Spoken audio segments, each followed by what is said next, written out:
last 24 hours, the aftermath of Hurricane Isaac. It's been pouring in Cincinnati, including during the big fireworks in Cincinnati last night.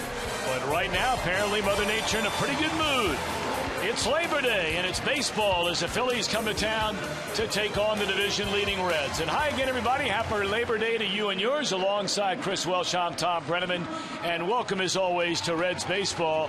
Always a good day for the Redlegs, at least more times than not, when their main man, Johnny Cueto, is on the mound, and he's on there today. Well, he's on today, Tom, and when you specify the fact that when Johnny Cueto pitches during the day, that's when it's really unbelievable. He is 11-0 in day games. I don't know how he does it. You know, he almost is able to dial up a ground ball at will. He throws that fastball inside to right-handers, a little cutter and slider away. I mean, Johnny Cueto has been the man, and you can get the feeling that Johnny Cueto is smelling the end of the season and possibly a Cy Young Award. Now today, Cueto is matched up with a young man we've never seen before, Tyler Cloyd, making his second Major League start. Well, Cloyd, you know, if you look at his minor league numbers, he was International League Player of the Year. He was 12-1 down there in the minor leagues in AAA, 15-1 overall. So they say he's a little bit short on stuff, but I'll tell you what, when you've got the kind of numbers that he's put up all year long in the minor leagues, you deserve a shot in the major leagues. Of course, this Philadelphia team began the year so injured, without Chase Utley, without Ryan Howard. They have the great pitching, as you know, and they're starting to play pretty well for the first time all year long. The question is it too little, too late for a club that still feels like it has a fighting chance in the wild card? Well, they feel like they've got a fighting chance because they know what their potential is. They lost a heartbreaking game yesterday to the Atlanta Braves when the Braves came back and took a win away from them. They're 8 games out of the wild card. They've got a lot of teams ahead of them, but in the last 10 games, they played 7-3 baseball. They're scoring a lot of runs. This is an offense, so once it starts to roll, look out, it's hard to stop. Well, we told you, today is Labor Day. We know you're enjoying, at least we hope so, a day off. And for a lot of folks, it's a working day. Brian Giesenslaw has more on that when we return.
Our weather report brought to you by Thompson Plumbing, Heating, Cooling, and Drain Cleaning. Here's John Gum. Well, the Reds fan in me is hopeful that we can get this game in without issue this afternoon. The meteorologist in me knows that the skies could open up at any point. Let's hope we have enough dry time in there, though, that we don't have major problems. Really muggy, chance for showers and storms passing through, temperatures in the low 80s. Enjoy the game right here on Fox Sports Ohio. Well, I'm Brian Giesenslaw on the field with a little bit of a different twist and also some help here for today's game broadcast. With Labor Day being what it is, we want to take some time to honor the workforce here at Great American Ballpark that makes this stadium one of the best venues in professional sports. And on the last homestand, I spent some time with some folks who work behind the scenes. Most of it is very difficult work, most of it on very short turnaround. And here are some numbers inside ballpark ops: 600 non-concession staff. And it's a very experienced crew. 166 game day employees have been on the job going all the way back to Riverfront Stadium, and 11 of that group has also worked at Crosley Field, if you can believe that. They do 3 shifts, usually around the clock, of folks who clean the ballpark, and cleaning is a major part of the operation when you consider an average game day crowd consumes 2 tons of hot dogs, 123,000 gallons of beer, and creates about 3 tons of recyclable trash. And the Reds also have one of the greenest ballparks in the game, and so they do recycle as much as possible. Later in the game, I'll be back in and about the ballpark to talk more about this, but baseball is next. The Reds and the Phils start the month of September with the first of 3. Chris and Tom have the call on the home of the Reds, Fox Sports Ohio.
Cincinnati Reds baseball on Fox Sports Ohio, brought to you by the 2012 Ford F-150 Motor Trend Truck of the Year, by the Regional Tourism Network. Let us be your travel guide to Cincinnati.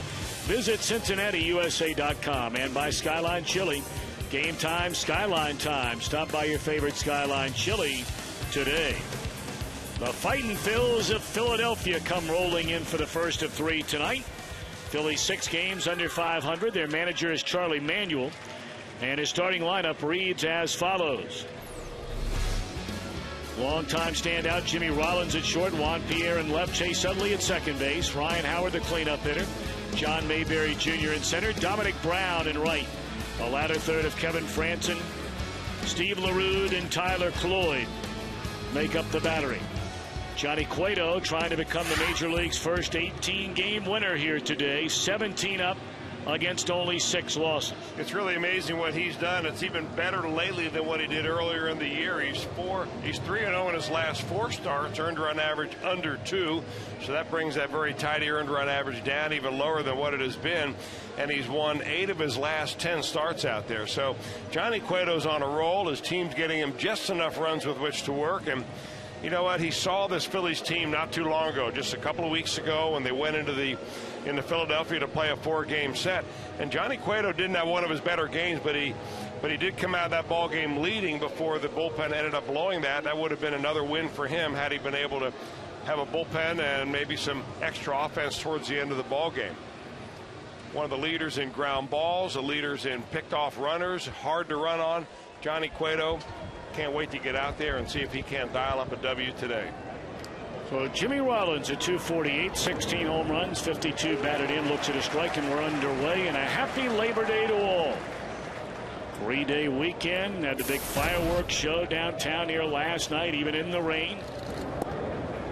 And a late arriving crowd here today. I know the threat of more rain scared a lot of the folks off who were planning on just walking up and buying tickets. But for the time being, it's very, very nice. 1-2 on Rollins. Well, he's already got a good changeup. He's thrown 2 in a row, and just the bottom dropping out of him. Reds 29 games over 500. They have opened a 9.5 game lead over the Cardinals in the National League Central as Rollins has gone swinging on that changeup. And the first batter of the afternoon retired by the Reds right-hander. Let's take a look at the defense behind him, brought to you by your Ford dealers. Ludwig back out there in left, Stubbs in center, Jay Bruce, one of the heroes yesterday, in right. Roland, Cozart, Phillips, and Frazier along the infield. Still no Joey Votto, and a battery of Johnny Cueto and Ryan Hanigan. Certainly anticipate Votto being back, Chris, during this homestand, just a matter of when. Well, there was some speculation that he may be back in the lineup as soon as tomorrow. Today he's down with the Louisville Bats. I believe they're playing in Indianapolis. So he'll be in the lineup with them one more day before he comes back up here, joins the big league team. Hopefully he'll be dialed right in the lineup then. Hooked into right field, a 1-out hit by Juan Pierre.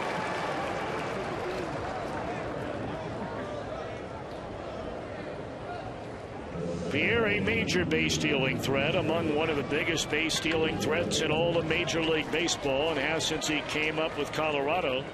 Going back to the 2000 year, in 2001, his first full year in the major leagues. He led all of baseball with 46 steals. He's 32 of 38 this year.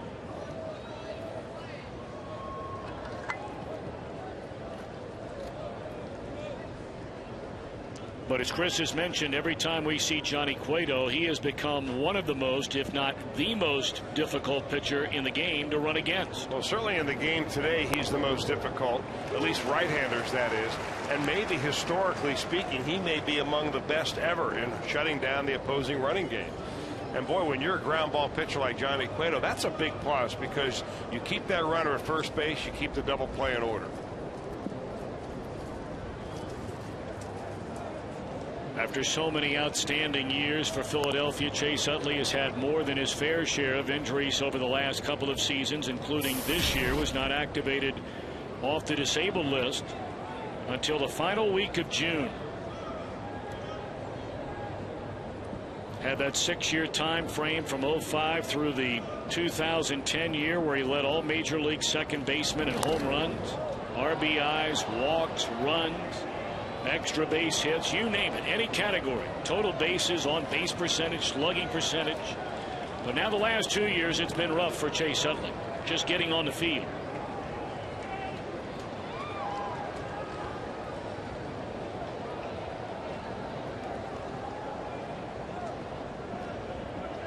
The Cardinals and the Pirates will be playing afternoon games today. We'll keep you up to speed on both of those once they get underway.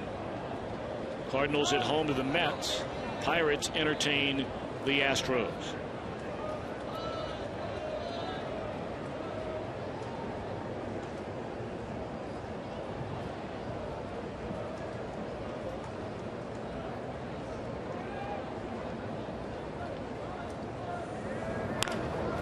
Hook to the right side. Phillips will get the lead running. They will not double up Utley. So you take the airspeed off the bases. And there are 2 out in the inning. Well, that's kind of a shift that you see with the runner at first base. You can't afford to bring your shortstop too far over, but you can place your second baseman way over there in that first to second base hole, and that's what the Reds did. That ball was pulled. Normally that would have been a base hit had it not been for astute placement of the defense. And Brandon Phillips, you see him right here, that's about where he was when he fielded that ball off of Chase Utley. That's the reason they got the out. Well, he'll stay in roughly the same vicinity, but he'll move into a different area code. With Ryan Howard coming up, big shift put on the Phillies first baseman. Phillips about 20 yards into the outfield grass. Strike 1 to Howard.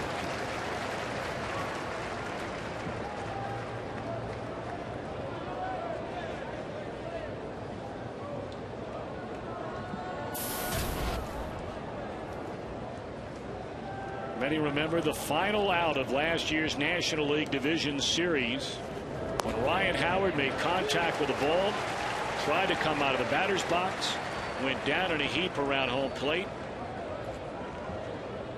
rupturing the Achilles tendon, and did not come back until well past the midway point of his 2012 year. Been a long road back.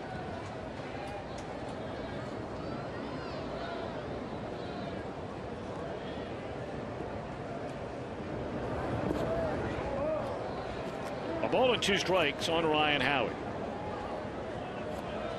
Had 2 RBIs in the game last night in Atlanta. That gives Howard 900 career runs batted in. Closing in on 200 doubles, 4 homers away from 300 of those.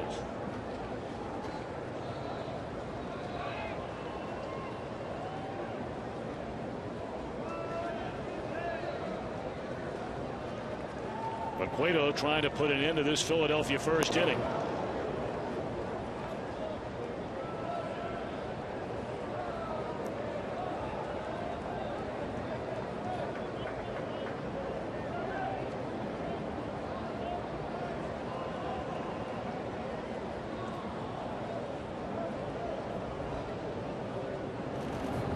Which he does.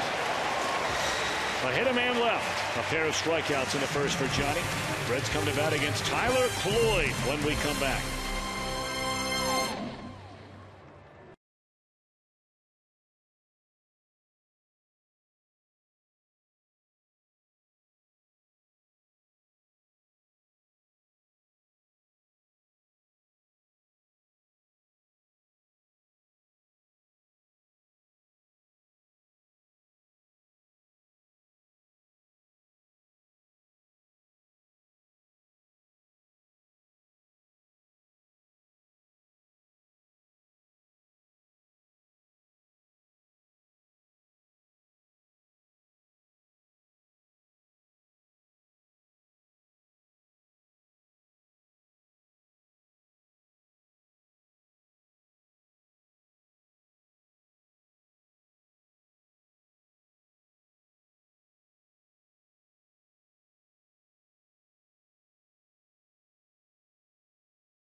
For the division leaders in the Central, Cozart, Stubbs, and Phillips.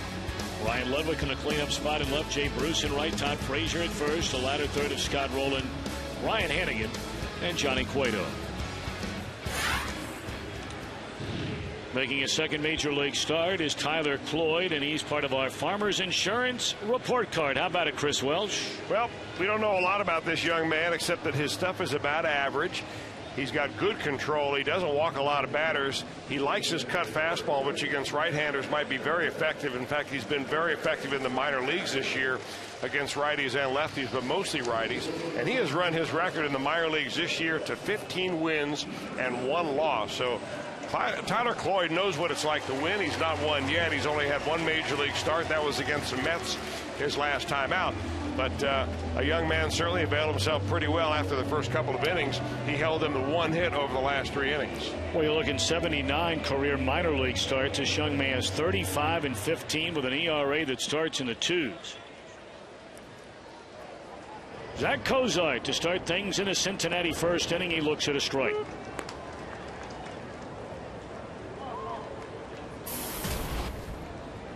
Told you Cloyd began the year with Double-A Reading. They let him make 4 starts, going 3-0 there, and said, well, time to get him up to the highest level of minor league baseball. And as Chris mentioned a short while ago, wound up the starting pitcher for the International League in the 2012 Triple-A All-Star game they held in Buffalo, and wound up being the league's most valuable player, pitcher. In foul ground, it's Howard, 1 out.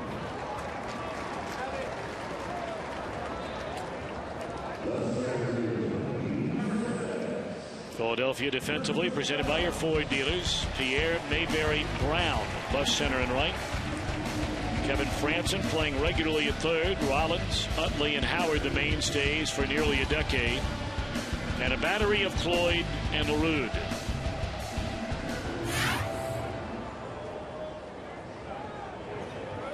Bruce Stubbs at 221, 14 home runs, 39 batted in.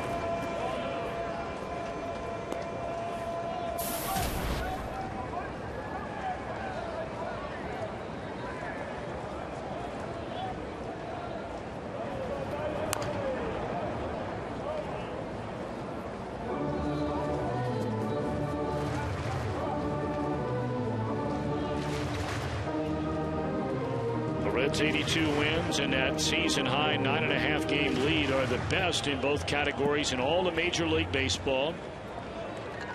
The last time they were more than 9.5 games in a division lead was back in 1995.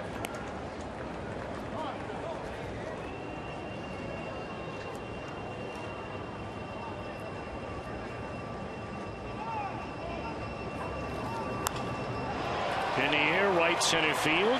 Room out there for Mayberry, and Stubbs set down. 2 up and 2 retired by Cloyd. You know, that last pitch was the cutter. In our scouting report on Tyler Cloyd, we talked about his favorite pitch, and that's a little pitch that looks like a fastball to the hitter. At the last second, it's just going to dart a little bit away from the right-hander. Some will call it a tight slider, others will call it a cutter, but if it looks like a fastball coming out of your hand, that can be a very effective pitch.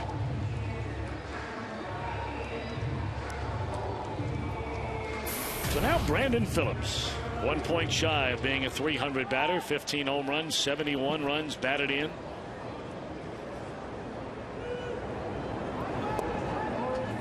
This Philadelphia team has owned the Reds over the last number of years. Of course, the last time the Reds were division champs in 2010, they played Charlie Manuel's club, and it was short and not so sweet for the Redlegs. Losing 3 straight, including a no-hitter in Game 1 by Roy Halladay. Now, they've won their last 5 trips to Cincinnati at Great American Ballpark, including that no-hitter. But the Reds kind of turned the trend around last time. They went to Philadelphia. Kind of broke the curse, really. Took 2 out of 4 in Philadelphia, so got to feel that the Reds feel that this is a whole different year, different ball club. They don't care what happened in the past with the Reds and the Phillies. These guys have a new attitude, and they're playing a lot better baseball. Trying to get 30 games over 500 if with a win today.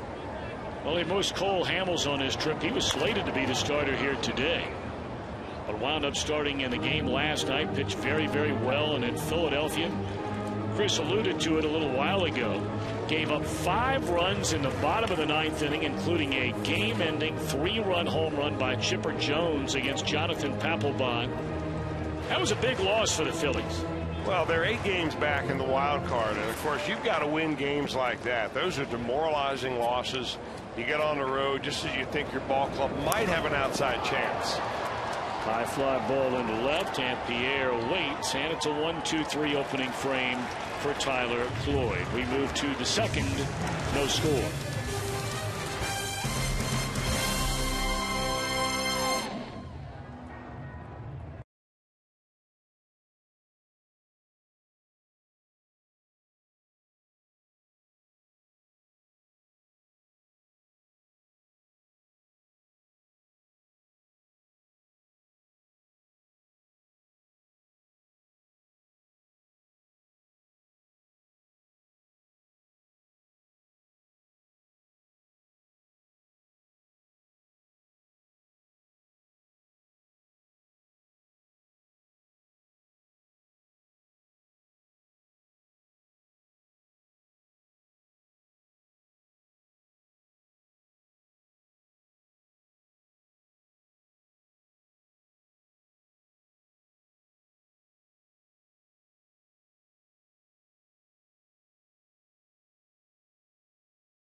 September the 10th at Great American Ballpark, our second Bark in the Park night presented by Imes and Kroger. Now, the dog packages where you can bring your dog along are sold out, but he can't be a part of the fun. You can get a package where you get 2 infield box seats, 2 Bark in the Park leashes, and a special Flexi USA retractable leash. Get all that for $50. Visit Reds.com/Dog Day for more information. And our good friends from the SPCA Cincinnati will be out. And who knows, maybe you can come to the ballpark and find your new best friend. They'll have dogs and cats up for adoption. We begin the second inning. Nice pickup by Rowland. He'll throw out Mayberry. Scoreless game, 1 out here in the second.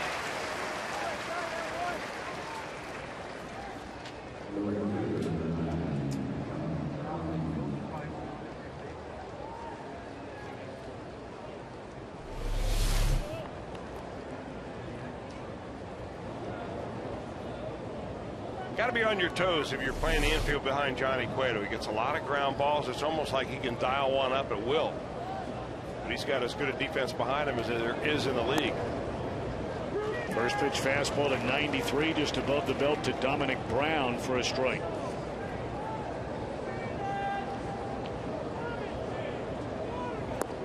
Cueto, you may remember, was the Game 3 starter in the 2010 Division Series against these Phillies. He went 5 innings. He only allowed 1 run. I mean, the Reds pitched brilliantly that night. Homer Bailey out of the bullpen. But they just could not muster anything offensively against Cole Hamels that night. That was the only home game the Reds had during that Division Series. Of course, it's old news now. It's nearly 2 years ago, but I think a lot of people still look back on that Game 2 as Kozar, wow, scoops it up to the glove side and throws out Dominic Brown. And there's that defense you referred to, Mr. Wells. Yeah, 2 things make this play happen right here. Number 1, you've got Zach Kozar in the right spot. Left-handed batter, Dominic Brown. He's playing up the middle right there, so all he's got to do is be able to get the glove down there and scoop it. Now, that's when the hard part begins, because you hit a ball this hard, the ball just explodes on you when it hits the ground, and Kozar doesn't panic, gets his glove on it, and makes it look awfully easy. Well, he is one good-looking young player. I think most of the Rookie of the Year conversation now has really began to center in on the first baseman right now, Todd Frazier. His numbers just cannot be denied. But at the same time, the same could be said about Kozar. What an outstanding first year in the major leagues he's had. Well, so many times when you get these individual awards like MVP and Rookie of the Year, it's all based around offense.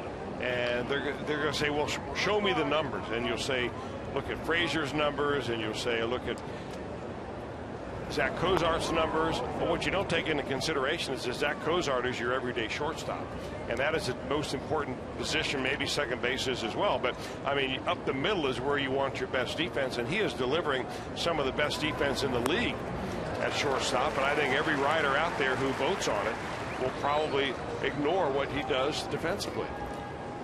I would not be surprised to see him get some votes for a Gold Glove award this year. I mean, he has been that good, and right now the state of defensive shortstops in the National League is not quite what it was, say, 3 or 4 years ago. Nice piece of hitting there by Franson. Dumps one into right field for a 2-out hit. Now, more than likely, Kozar is not going to win that award. I can't remember the last time they gave a rookie a Gold Glove. I mean, I'm sure it's happened. But it's rare to see a guy who plays his first year in the major leagues win a Gold Glove.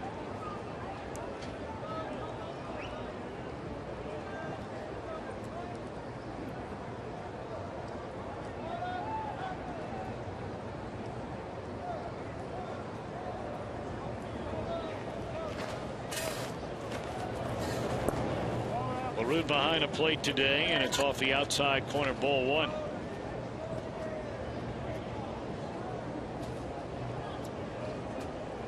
Playing in only his second game, at 1 hit in 4 at-bats in his debut.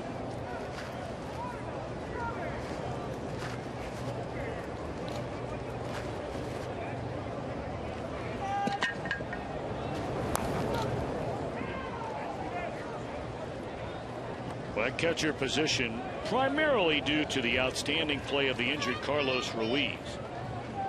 has been a mighty good spot for this Philadelphia team. You combine all their catchers' offensive numbers.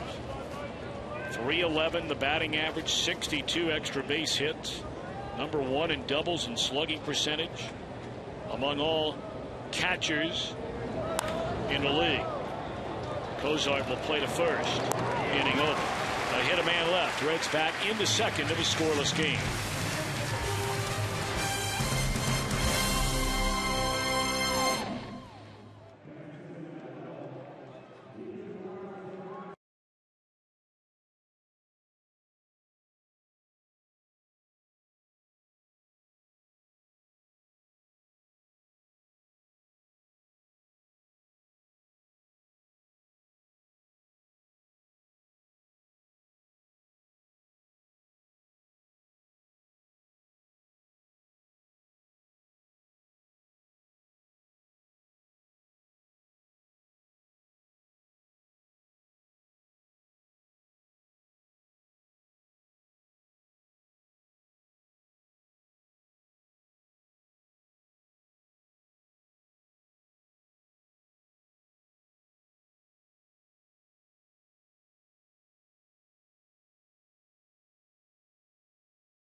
Storyline brought to you by Elk & Elk. Serious lawyers for serious injuries. Call 1-800-ELK-OHIO. Johnny Cueto and the Redlegs sure like day baseball. Well, you're not kidding about that. Johnny Cueto, as we mentioned early on, is 11-0 during the daytime this year. And you see the 1975 Reds, well, they like daytime baseball too. He won 41 day games. The Reds have won 34. They're 20 games over, the Reds are.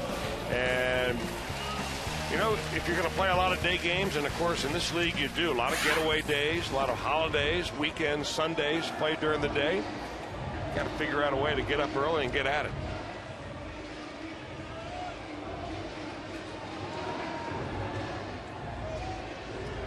Well, if you're wondering, the Reds, the 2012 version, have a shot of breaking that record for most wins and best winning percentage during day games in a season, going back to 62. This one hit foul by Ryan Ludwig. Including today, the Reds have 8 home games, or have 8 day games, I should say, remaining on their schedule. They have today, of course. Day after tomorrow is 12:35. Sunday against Houston over the weekend. They'll be in Miami for a Sunday afternoon game. At Wrigley for a day game. The Dodgers, actually a pair of day games now. That 4:05 game on that Saturday rather than 7:10. Mark your calendars there if you're thinking about coming down to the 22nd of September. That one fisted foul. Then their last home game of the regular season is a day game on the 27th of September, and on that final road trip, a day game on a Sunday in Pittsburgh.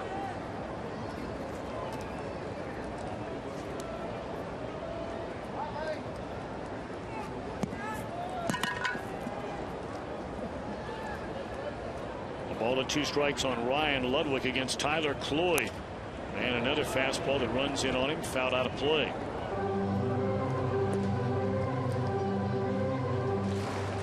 Jay Bruce had the huge home run in the 8th inning with 2 aboard yesterday to tie the game at 3. He waits on deck.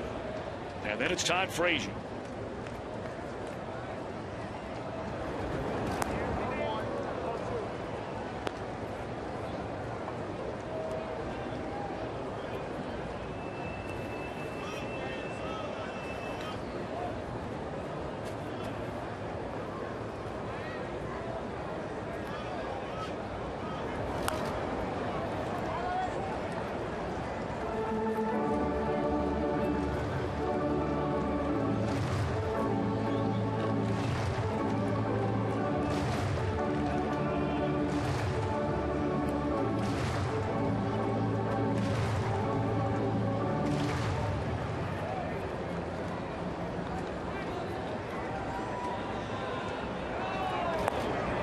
Came out swinging. First of the afternoon for Cloyd.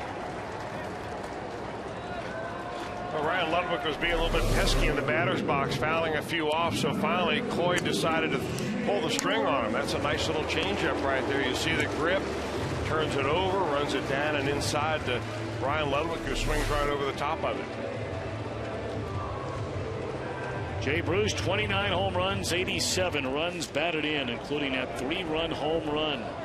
With the Reds down 3 in the 8th inning yesterday at Houston, they wound up tacking on 2 more, and that 5-3 come from behind win. Well, what made that impressive for Jay Bruce yesterday? Well, he does it again. Launched to the seats in right field and gone.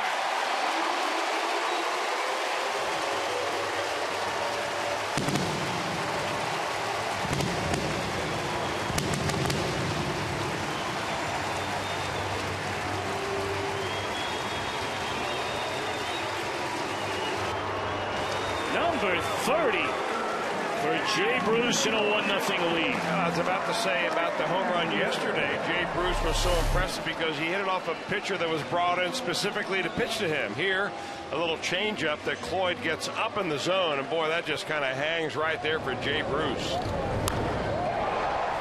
And when you're seeing it good, you don't miss that pitch.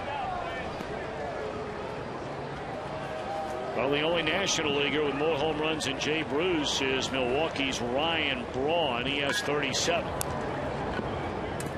And with now 88 runs batted in, he trails Braun, Matt Holliday, Chase Headley of San Diego, and Aramis Ramirez of Milwaukee in runs batted in.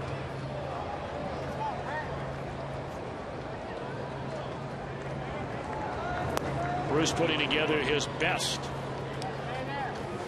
offensive season, and he'd be the first to say if he could just find a little bit more consistency in terms of avoiding those extended down times, boy, there's no telling what those numbers potentially are going to look like as Frazier is out on strikes. A lot of people think that as he matures, meaning as he gets more and more years in the major leagues, remember that Jay Bruce is still a young, he's in his early 20s still.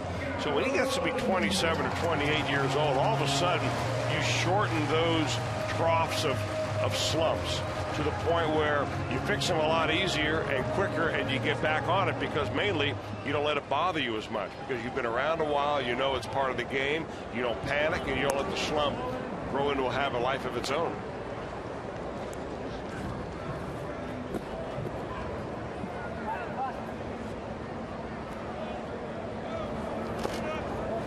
Scott Rowland takes low and in.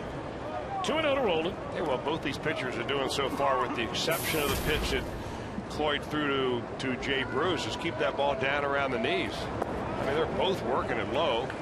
They've got a good umpire for that. Jeff Nelson behind the plate is a guy that will call that low pitch.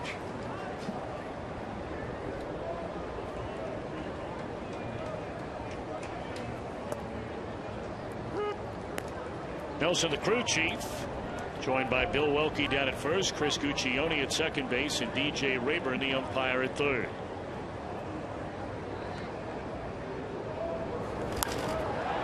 In the air, right center field. Didn't get all that.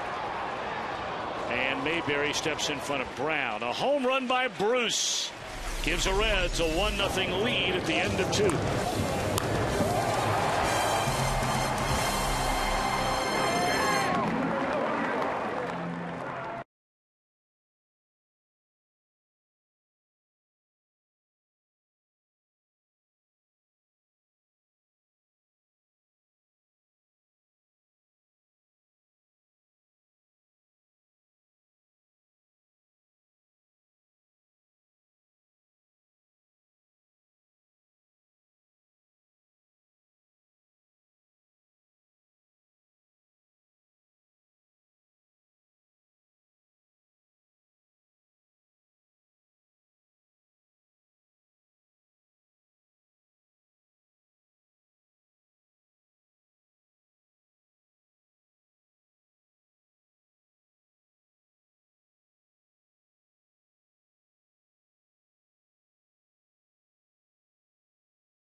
1-0 on the strength of a Jay Bruce home run as we head to the third inning. I'm Brian Giesenslaw, right around section 115 as we continue our Labor Day coverage here at the ballpark.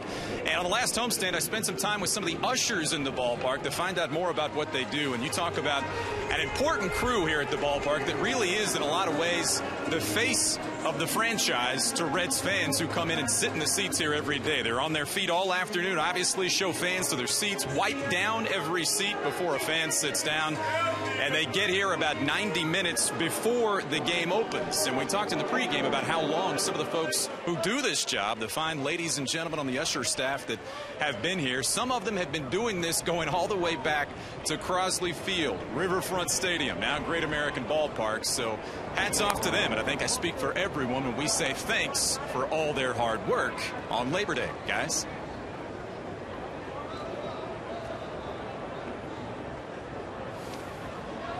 No doubt about that, Brian.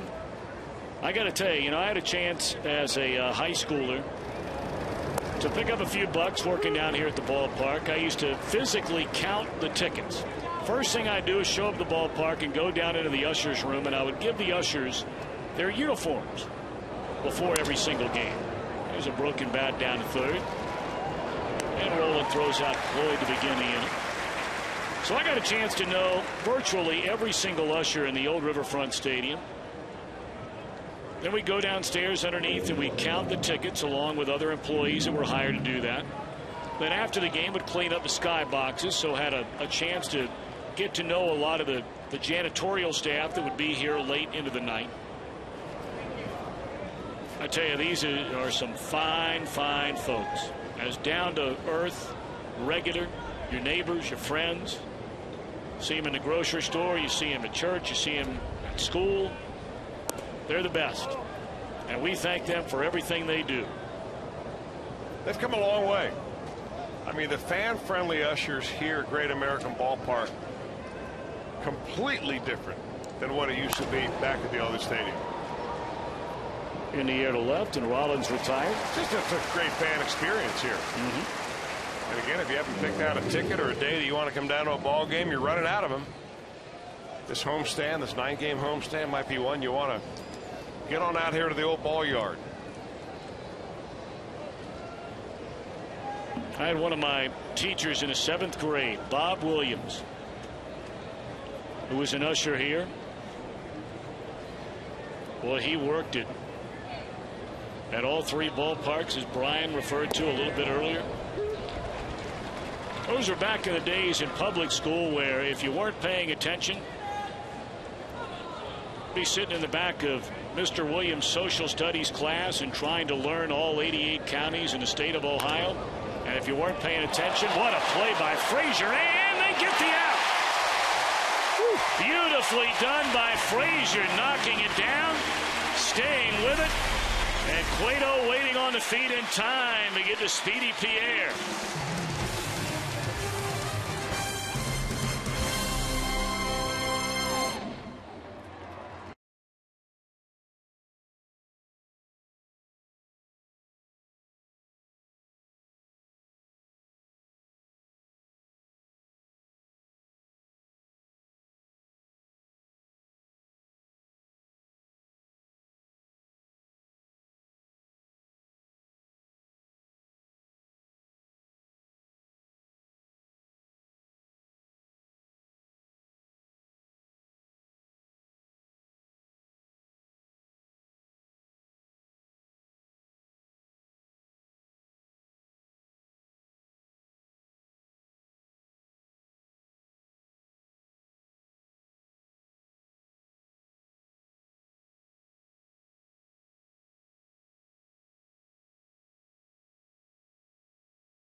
Time in our game today, brought to you by Miller Lite.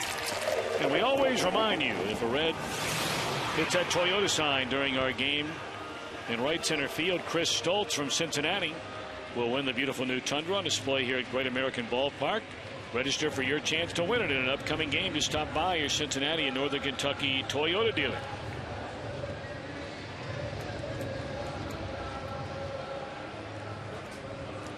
So the Reds with a 1-0 lead as they bat against Tyler Cloyd here in the bottom of the third inning, thanks to a Jay Bruce home run in the second.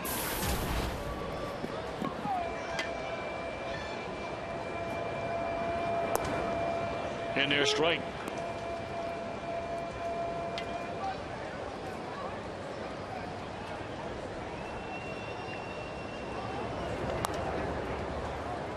Handing it at 285, a couple of home runs and 19 runs batted in. I want to finish that thought real quick about Bob Williams, talking about you were dozing in the back of the class. Back in those days in public school, he'd pick up the eraser from a chalkboard. He was a left-hander. He'd fire that thing about 5 people back, 6 rows across, bam, get you right in the chest with that eraser. In the very front of the classroom. I can't believe that would ever happen to you. Oh, yeah. Those were the days in public school. You used to have it at St. X. How many counties? But out in Anderson, those were the days. Wow. And you look at young people today and you're like, they used to give you swats in public school back in those days. Well, they still do that in some schools. Keep you in line for crying out loud. Whether I agree or disagree, but I want to know to this day, how many of those 88 counties can you name? Not as many as I used to. I went back to the map. I'm sorry to say. I know right now we're in Hamilton County. Is that a good start? That's a good start. We'll just leave it at that. Good enough. Yeah, there's a lot to like about this young kid, Tyler Cloyd. I mean, other than the fact that he's earned his way up here by having a sensational year in the minor leagues. Won 15 games, lost only 1. International League most valuable pitcher. Started the International League All-Star game. He did pitch against the Louisville Bats earlier in the year. The Bats knocked him around pretty good, actually. In fact, that was the loss that he got all year long. He lost 1 game, and it was against Louisville. 6 innings, gave up 5 runs. And you can see, if you're just judging him by the radar gun, a lot of organizations will do that. It's almost like they have minimum standards for big league stuff, quote unquote, until you get here.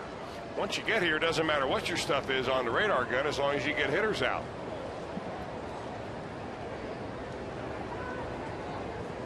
He's pitching really 85 to 87. 87's been his tops. He can hit 90 or 91, but he hasn't done that yet today. But he's keeping the ball down. For the most part, throwing strikes. Hasn't walked anybody.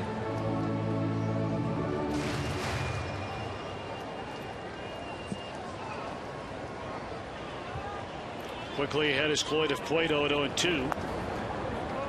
And now ball at 2 strikes. Starting to get a very light rain here at Great American Ballpark.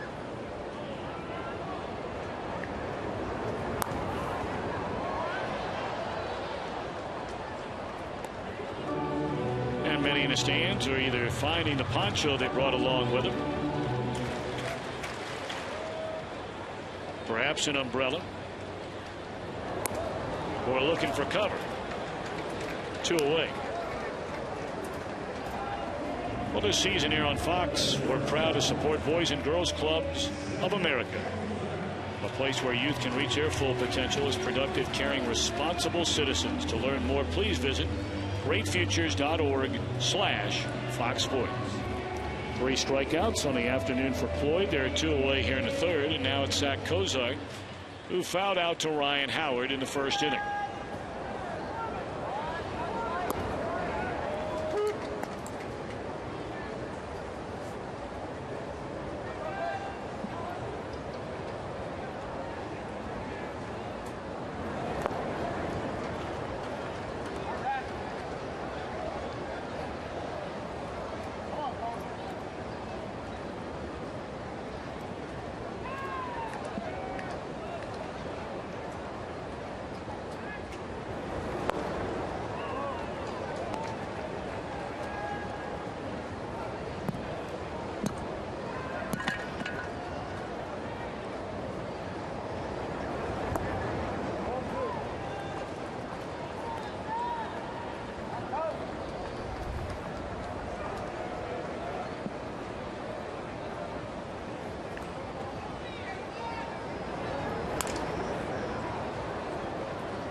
Cozart getting a new piece of lumber after that foul ball. Chipped the old bat. 2-2 on Zach. It's a very odd set of start times for this series. You have the Labor Day afternoon affair today, a night game tomorrow night, and then a quick flip around for a 12:35 start on Wednesday. Reds only had 2 off days during the entire month of August, and now they'll have 2 off days in less than a week, or right at a week. They were off last Thursday in Houston, and this Thursday here on the home front.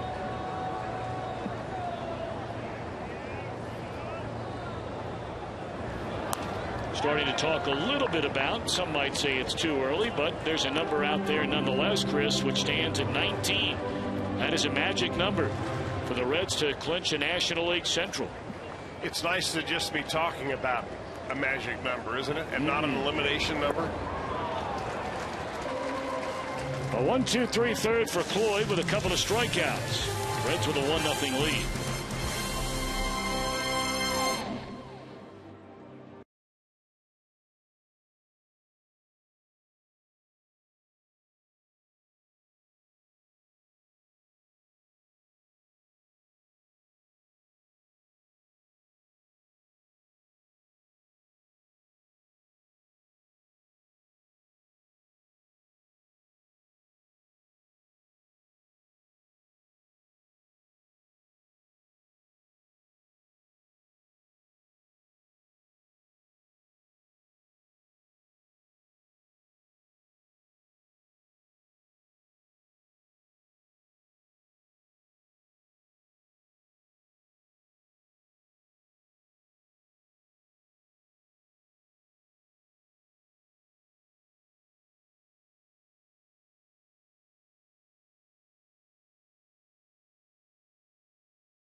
Reds employee that we'd like to highlight, Frank Rosiallo.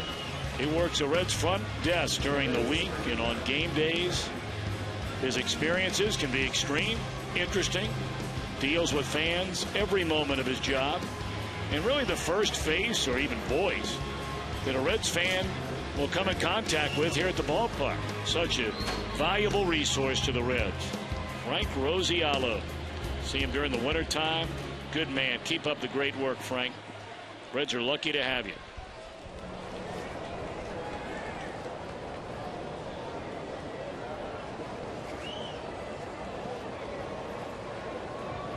So now Chase Utley, the batter. It'll be 3, 4, and 5 in the Phillies batting order against Johnny Cueto. Jay Bruce homered to right in the second inning, and that's been the only run for either team so far. Utley bounced out to a fielder's choice to Brandon Phillips, his first at bat.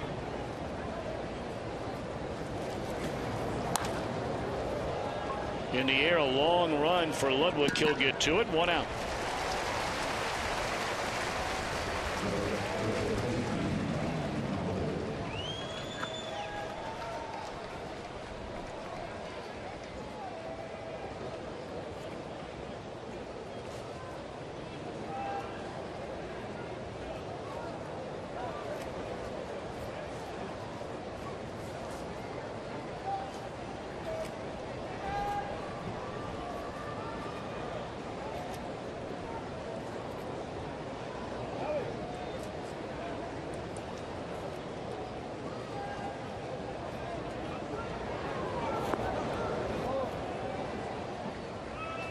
Ryan Howard struck out against Cueto ending the first inning. The Phillies have a couple of base hits. A single by Pierre in the first and a 2-out single by Franson in the second. Again, 3 of the Reds infielders playing between the first and second base bags, with only Rolen between second and third.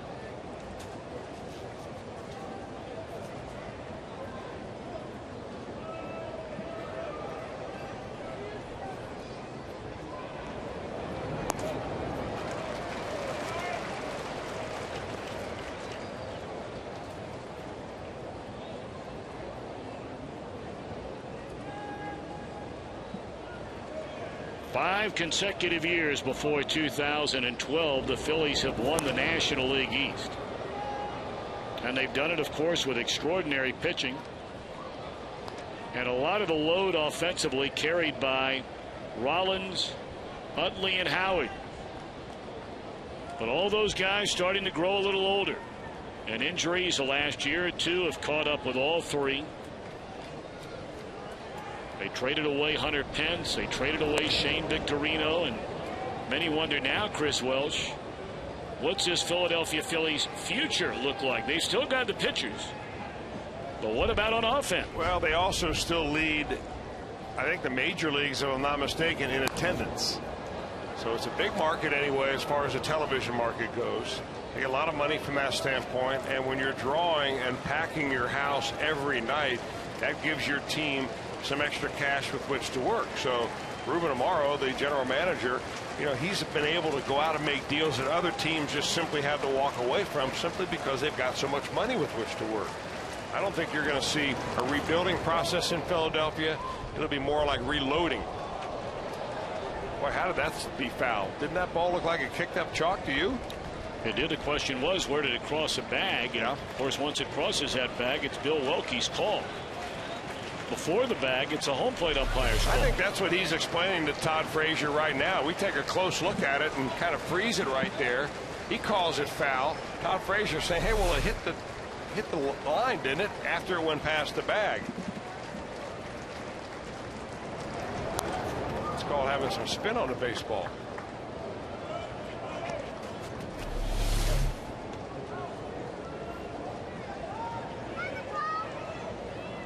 Right there is where that ball went in, right behind the first base bag, and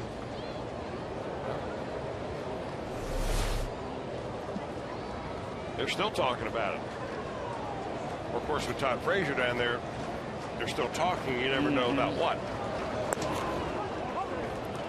Well, this will be the 9th pitch in this at bat now to Ryan Howard. 3-2 coming up, 1 out, nobody on.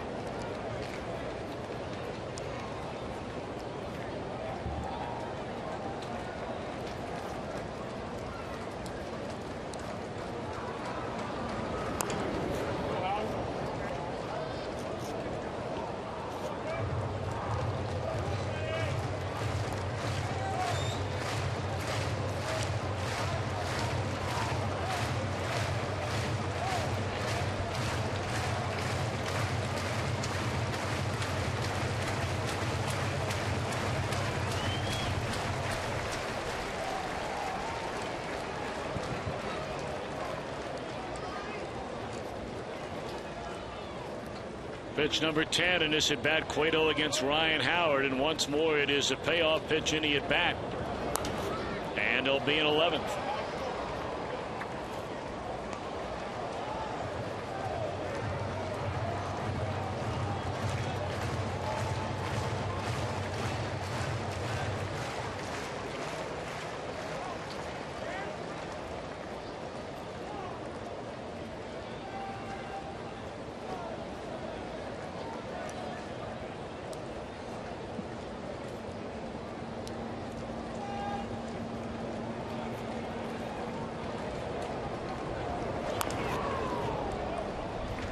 Pretty good battle right here between Cueto and Ryan Howard. Yeah, Ryan Howard normally sees a lot of pitches. He sees more than an average of 4 pitches for at bat, but a lot of that is due to the fact that he strikes out a lot. In order to strike out, you got to at least see 3 of them.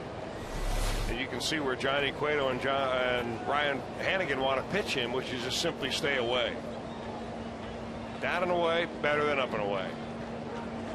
Cueto wanting a new baseball, just throws that one over to the Reds dugout. He struck out Howard ending the first inning.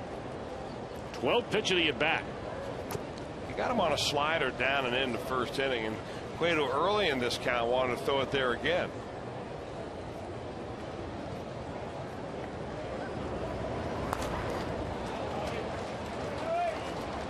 But even in this at bat, you can kind of get an idea of why it is so difficult to center up Johnny Cueto. His fastest fastball is around 94 in this at bat. He's thrown changeups as low as 83. The changeup darting hard away from a left-handed hitter. Fastball might cut into him, might go away. It's a lot to figure out. All right, on the 13th pitch of the at bat, Cueto takes care of Howard.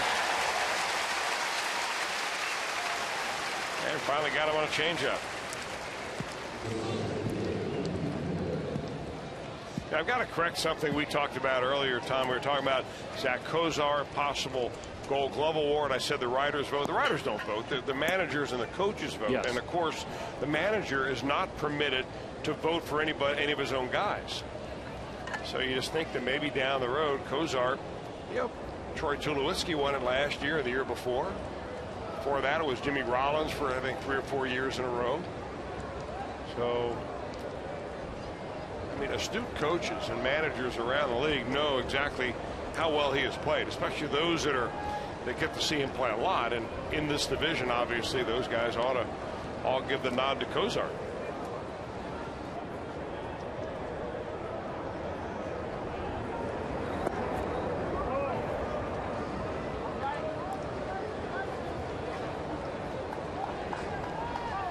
Here's the fielding percentages among shortstops. Got to figure Jose Reyes would be in that. Starlin Castro with the Cubs. He's got 25 errors, something like that. Of course, he makes so many of those, those unforced errors, to borrow the term from the sport of tennis, where he'll make this spectacular and throw away or kick routine ground balls from time to time.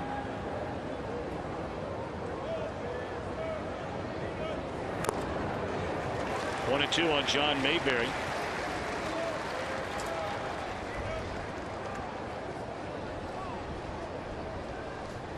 Pirates are trailing in the bottom of the second inning to Houston 1-0. That is in Pittsburgh, and the Mets and the Cardinals will team up in about 10 minutes. Here the Reds with a 1-0 lead. 2 out, none on in the fourth. It's a ball and 2 strikes on John Mayberry. And he's gone swinging. 3 of those in the game for Cueto, who's allowed 2 hits, no runs through the front 4.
JTM Food Group, creating great dishes together with the food service industry for over 30 years.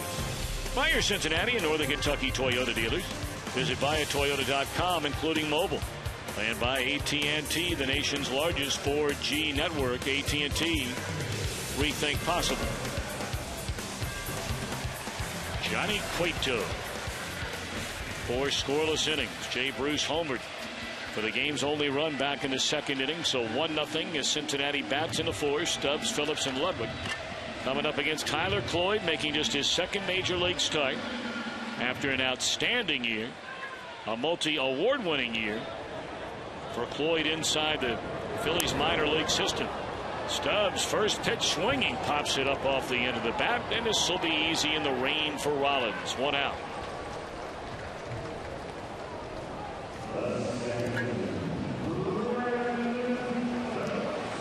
Come for the Reds Day for more fun. Experience 3 museums in one building out of the Cincinnati Museum Center. What a great stop, the old Union Terminal.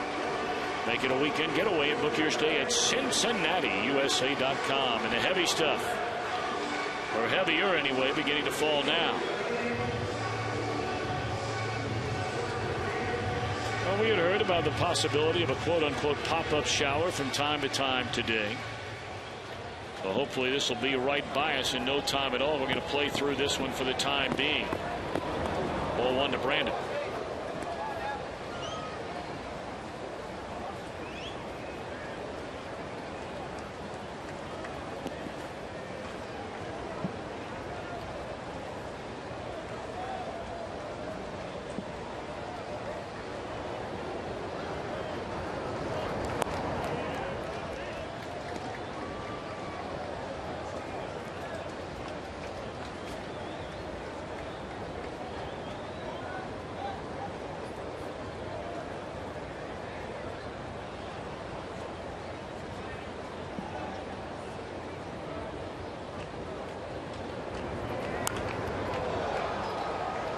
Tyler Cloyd is a guy that, really throughout his minor league career has not established himself as a real prospect until this year. Drafted by the Phillies, number 18 in 2008. He went to the University of Nebraska, Omaha. Went 2 years there. Then he had some academic issues. He worked around Omaha and was invited to a tryout camp. From that tryout camp, the Phillies liked him enough to put him in the draft. Good play by Franson and a strong throw to get Phillips. 2 out. He's a little gamer player. He showed us some really fine plays over in Philadelphia. Kevin Franson did. It's a nice play. First he thinks he's going to charge that ball. Then he realizes the hop will be easier backhand to get it backing up. Rare time you see Brandon Phillips pull the ball on the ground.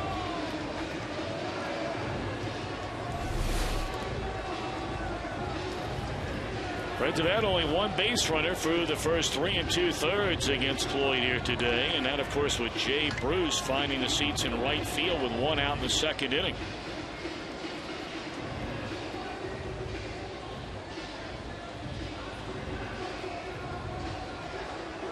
Cloyd, raised in Nebraska, actually went to Bellevue East High School.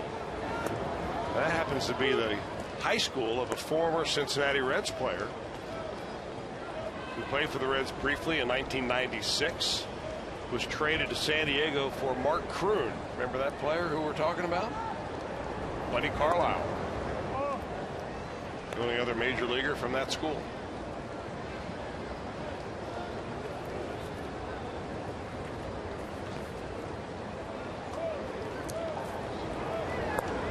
Anytime I ever think of any baseball player from Nebraska, now he wasn't from Nebraska, although he played collegiately both baseball and football at the University of Nebraska, was Darren Erstad, who had he had a great major league career. I think he grew up in South Dakota. That one hooked into left field. Able to cut it off is Pierre. He has a long throw and sliding in safely is Ludwig with a 2-out double. Boy, that is a hustling double for Ryan Ludwig. You're going to run on Juan Pierre's arm every chance you get, whether you're the third base coach or whether you're a batter runner putting the ball into play down in the corner right here. He sees that, and he knows that Juan Pierre does not have a great arm. He does get to the ball quickly. Good shot of that swing. Nice level smack by Ryan Ludwig, brought to you by Performance Honda. And he'll heave it all the way into the cutoff man, and they make it close, but Ryan Ludwig simply out-hustles that play.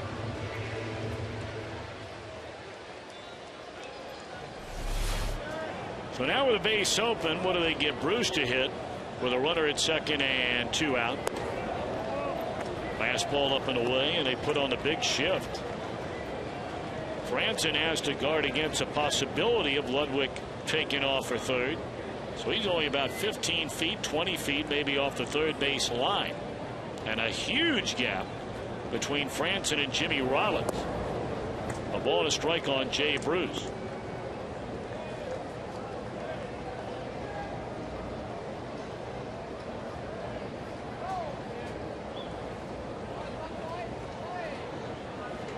Playing in the rain here at Great American Ballpark.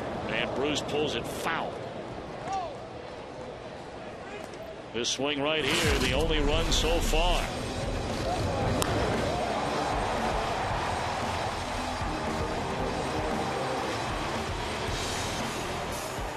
Number 30 on the season for Jay Bruce. And now a chance to add to that RBI total of 88. With Ludwig out there at second base and 2 men out. Struck him out and now to retire the side. They hit a man left. We played 4. Reds in front of the Phillies. 1-0.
Value this season, the Kroger meal deal. Check concession stands around the ballpark.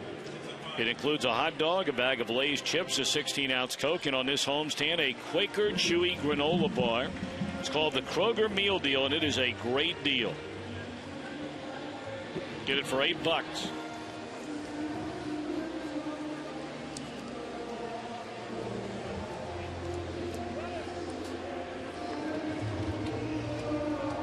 Seven in a row retired by Johnny Cueto. He's allowed 2 base hits through the first 4 innings. Has a 1-0 lead. He'll face Dominic Brown, Kevin Franson, Steve LaRue, 6, 7, 8 in the Philadelphia batting order here in the 5th.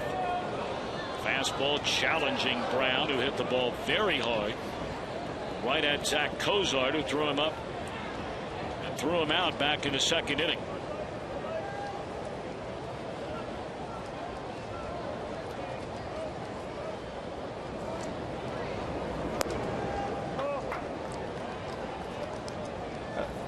Johnny Cueto a long way from home, obviously, from the Dominican Republic. But his mom dressed like a little rainbow colored top today. Christina attends every one of the ball games when she's here in the States, and she's been here for the majority of the year this year, making sure Johnny is fed right, taken care of, helping Johnny and his wife watch the kids. Of course, you were a part of her big birthday celebration down in the Dominican Republic during the offseason when you made the journey down there to say hello to the Cueto family. They've got a big following, I guarantee you, right now down in San Pedro. They are watching the Reds games, and when Johnny Cueto's on the mound, they are glued to the TV. So, hola. Everybody down there in San Pedro de Macorís. Boy, they love Johnny Cueto down there. And the word that they describe him as more often than not down there is humble. He just has not changed one bit. He's not let his fame get to him, and guy's hungry. High fly ball into left center field, and again looking right up into the rain that is falling is Cruz Stubbs, and he's got it 1 out. You know, not only into the rain, this is almost like a San Francisco fog day. The way the rain has come in here, that ball went up, and it's easy to lose it unless you keep your eye on it the entire time.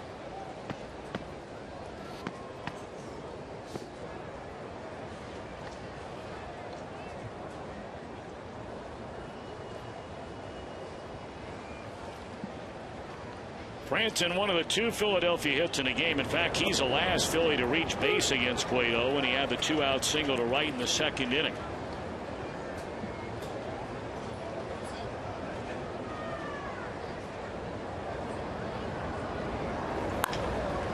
This time on the ground to the glove side of Kozite. We'll get ready for action 30 minutes before every game, as you did today, undoubtedly, with Reds Live, presented by Ray St. Clair Roofing at Fox Sports Ohio. Chris Welsh will have his tidbits leading up to the game tomorrow on your exclusive home for Reds baseball, Fox Sports Ohio. The checklist tomorrow night before our 7:10 first pitch. 6:30 Reds Live kicks off mañana. I really appreciate you joining me for the checklist tomorrow, Tom. I've been waiting all year long for your debut on that, and we thought for a while it would be what, Tom's Thumbnails or something like that. But no, you were the only one who thought that, and you were the only one, quite honestly, that ever even considers having me join you for the checklist, because you and Joel Luckup, our statistician, are always coming up with good information, and to be, quite frank and honest about it. And look, I mean, I can look myself in the mirror and know when I'm needed and when I'm not needed, and I'm not needed for the checklist. Well, your participation is always appreciated. Well, I'm standing right by you. No, you Just are. off camera left.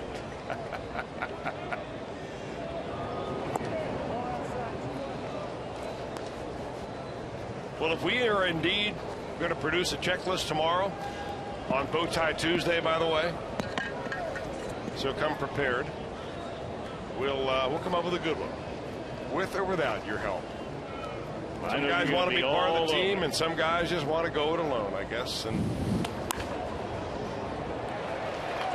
well, that one finds a way to dribble through. They had shifted slightly on LaRue, the left-handed batting catcher, and he rolls one into center field, breaking a string of 9 in a row retired by Cueto.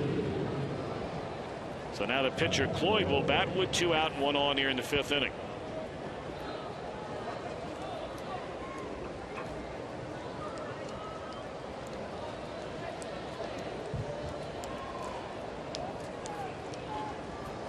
You and I were talking, Chris, and you never know how quickly something can turn around. And we saw the Pirates play such unbelievable baseball up until about the last 3 weeks.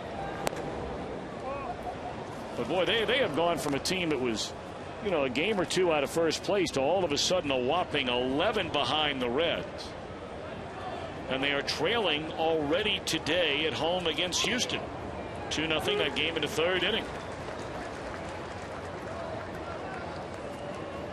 Well, it seems like sometimes when you start bleeding like that late in the year, when people look at you and you say, well, you've overachieved, you're never going to end up where you are, and then you begin to come back down to earth, it's a hard thing to stop. And that's the first major league hit right there for Tyler Cloyd.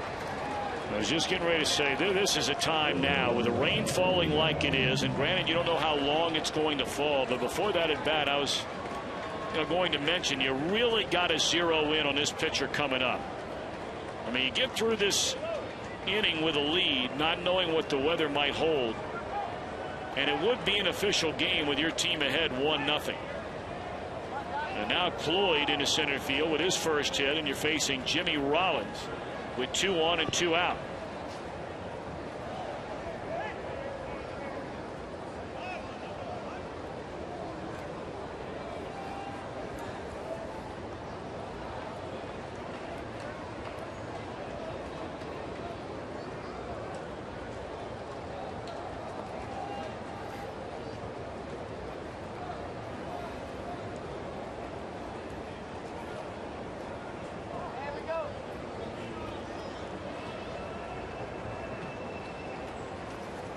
Rollins 0 for 2 is struck out and flied out to Ludwig and left.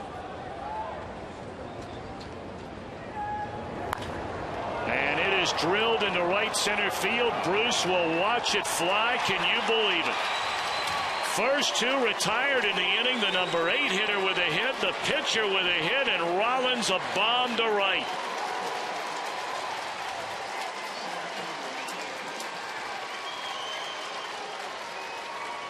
Man, oh man, have the fortunes in this one done a 180.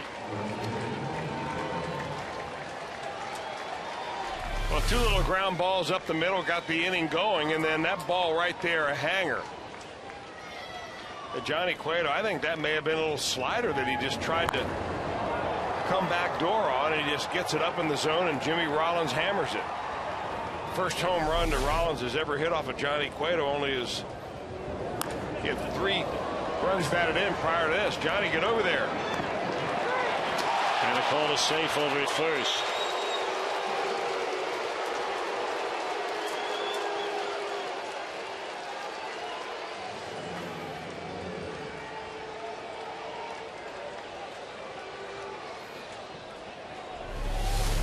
Oh, you got the speed of Juan Pierre. If you hesitate at all on the pitcher's mound while you watch, you're not going to get there in time.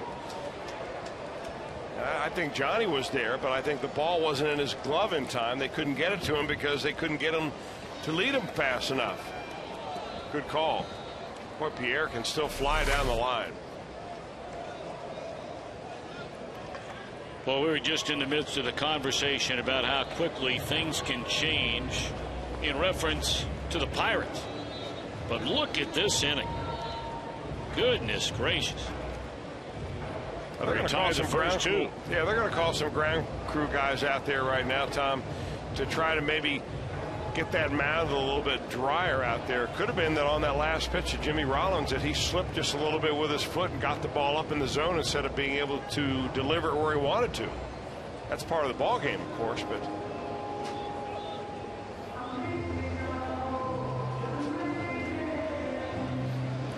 while they do a little work on the mound, we'll present our AT&T trivia question today.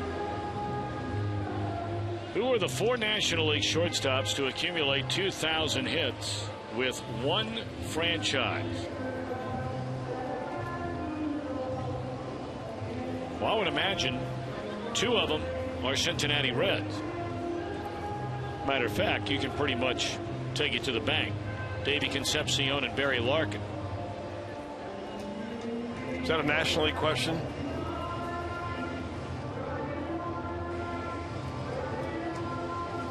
And again, that is just with one franchise. I would say Ernie Banks had to be one of the others, right? Oh, yeah. Excellent. Excellent. So you can't include a guy like Ozzie Smith. Now, I don't know if Ozzie Smith got 2,000 hits as a Cardinal. I would imagine he was pretty close, but he played for the San Diego Padres when he officially came up to the major leagues.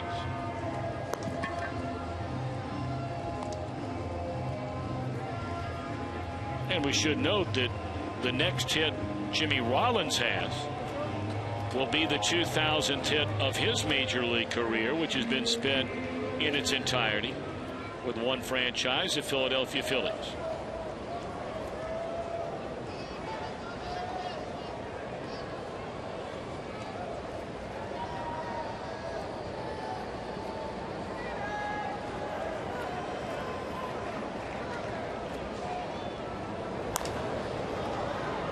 After all the work on the mound, Chase Utley first pitch swinging, and that is that. But a 2-out rally. Hits by LaRue and the pitcher Cloyd, a home run by Rollins, and the Phillies with a 2-run lead.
Johnny Cueto to put the Phillies on top of the Reds 3-1 as we head now to the bottom of the fifth at Great American Ballpark. Brian Giesenslaw high in the bleachers out in left field on Labor Day, and here to talk about one of the things that makes the fan experience at Great American Ballpark so good, and that would be the enormous video board just above my head. Without getting too technical, I can tell you it's two giant televisions butted together, both fed by a 16:9 signal, but everything you see up there doesn't just happen by accident.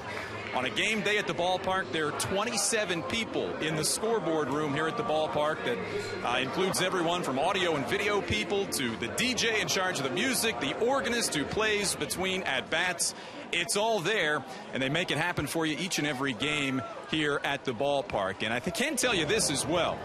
Everything you see up there, it's not just something that they dial up from some out-of-town company. Software is provided, and it happens here on the scoreboard. 90% of the content you see on the board here at the ballpark is generated in-house by the very talented and hardworking Reds scoreboard crew. So it gets done here at the ballpark, and it's outstanding. We say thanks to those guys on Labor Day. Indeed we do. Do a marvelous job. In fact, they have Ed Bays just outside of our broadcast booth here. They're working seemingly morning, noon, and night.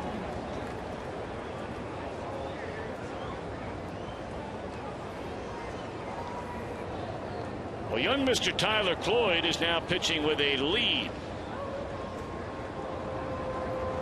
after the two-out rally by the Philadelphia Phillies, who had not had a man reach base prior to that fifth inning with 2 outs and nobody on since the second inning. But the number 8 hitter with a hit, the pitcher with a hit, and then Rollins a 2-out home run to right center. So now this Reds offense got to find a way to get to work. They have only had 2 base runners against Cloyd, a home run by Bruce and a double by Ludwig.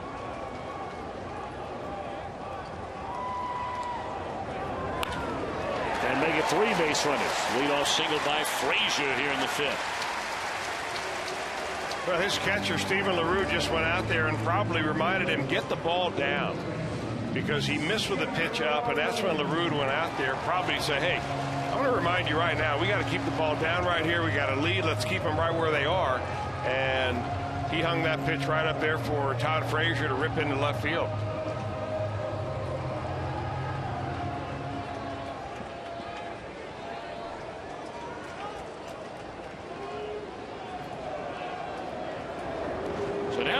Flied out to center, his only time up.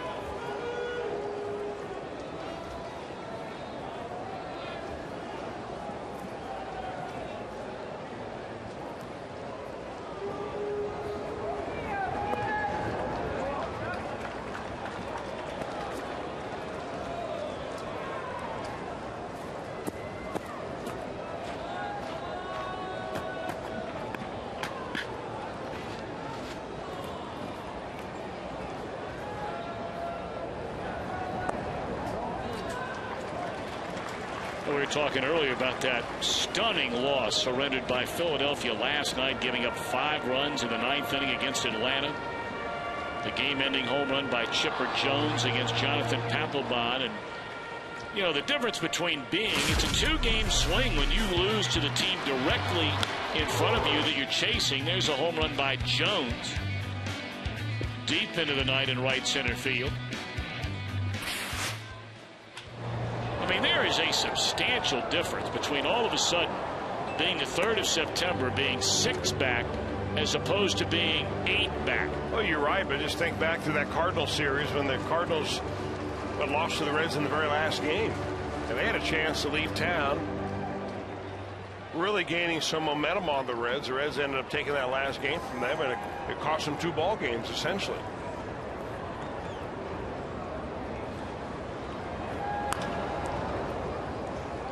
Because there is very little doubt this Philadelphia team is capable. We told you they've won 7 of their last 10, but since really getting their pitchers healthy again, getting Utley and Howard back in the lineup, been a far more dangerous club, and a club that is more than capable, of ripping off, say, a 22-8 record over the final month of the season and take your chances of where you are from there.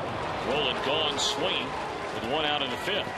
Well, when you have won as much as the Phillies have, would you say they've won the division each of the last 5 years? when you've won that many times, you come to the ballpark expecting to win, not hoping to be competitive. And that's a completely different standard that you set for yourself. And Charlie Manuel, the winningest manager in Philadelphia Phillies history, is trying to coach these guys into thinking that we still have a chance. You just go out there and you win every ball game or win every at bat, every inning, and see what happens.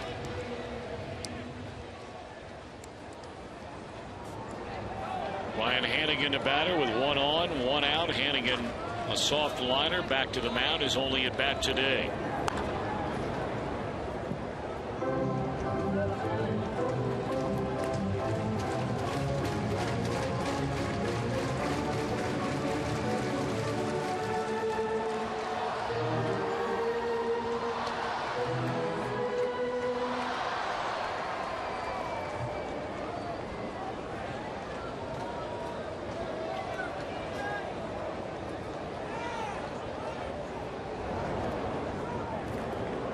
Young man throws a lot of strikes and a lot of pitcher strikes.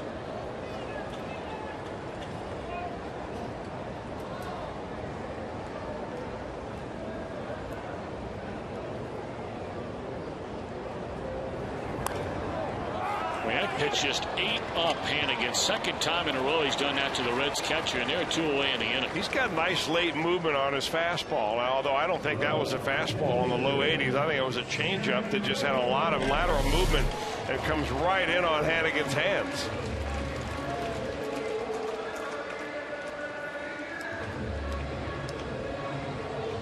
Not a lot of hits on that part of the barrel.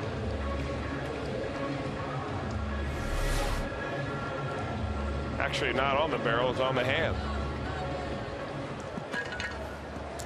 So 2 away now for Johnny Cueto. Reds trailing 3-1. We're in the bottom of the 5th inning. The rain has stopped.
It's all for the Reds here in the 5th. They get a leadoff single, and that's all. We go to the 6th. Philadelphia leading 3-1.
On the Houston Astros Saturday, September 8th at Great American Ballpark, the first 20,000 fans to the gates receive a 2012 team photo. And make sure you take advantage of the Reds 4 for $48 ticket offer. For only $48, you get 4 view-level tickets and 4 Reds hats. So for tickets right now, call them 513-381-REDS or visit Reds.com. Do it today. And after every Reds game, Chris will break it all down along with Jim Day and Jeff Pecoro. Reds Live brought to you by Kings Honda, the Kings Auto Mall. Visit KingsHondaUSA.com.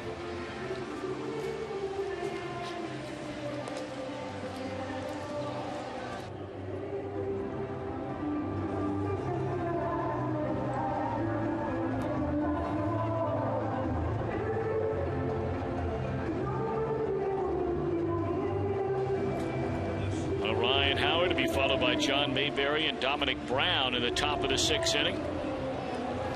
Phillies getting the 2 hits in front of the Rollins home run after 2 are out, nobody on in the 5th against Cueto.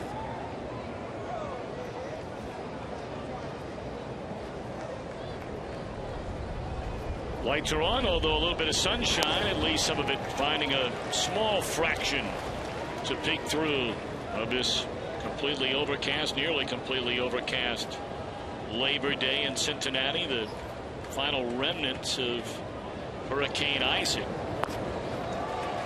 0-2 on Howard, who was struck out and bounced out to first. He had a 13-pitch at bat his last time up. Yeah, Johnny Cueto trying to be a little more efficient so far in this at bat.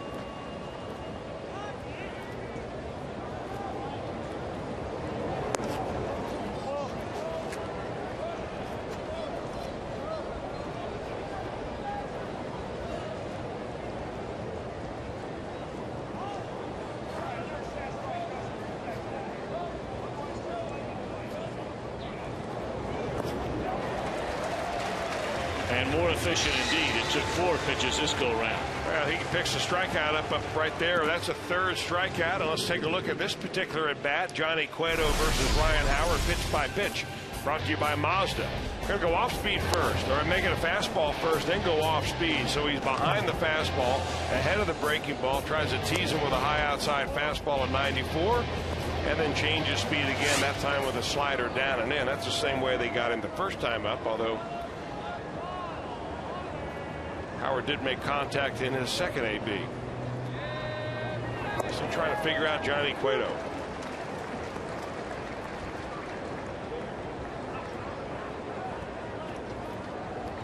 Mayberry has bounced to third and struck out.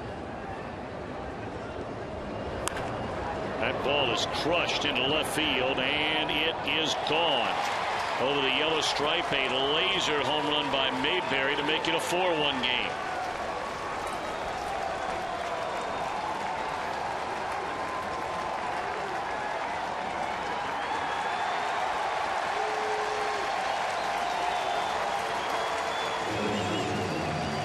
John Mayberry Jr., big, tall guy. He's got a long, sweeping swing, but when you throw a breaking ball in there and you hang it on the outer third rather than on the corner or off the plate, he's got plenty of plate coverage.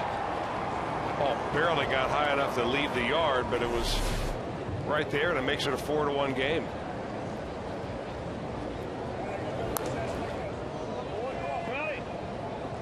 Got a lot of balance in this Phillies lineup. I mean, lefty-righty balance, home run balance, some speed at the top, guys that do get on base a lot at the top. Juan Pierre on base percentage up over 340.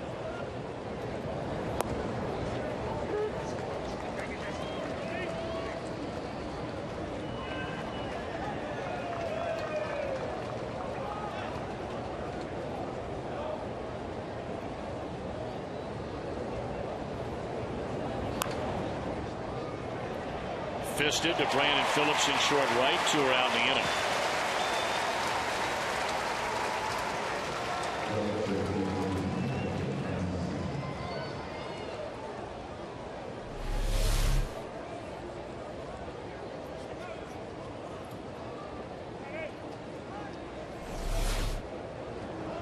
You know, Brandon Phillips makes it fun, makes it look like it's fun to play baseball, doesn't he? I mean, he's smiling all the time. He makes a play like that. I'm not sure how hard that play was, but he makes it look like it was a fun play to be involved in.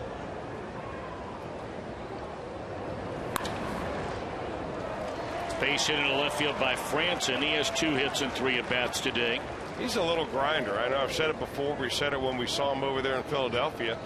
Former San Francisco Giant, very high prospect with the Giants. They thought he was going to be their infielder of the future over there, and he's made a number of different stops, but kind of a dirt player.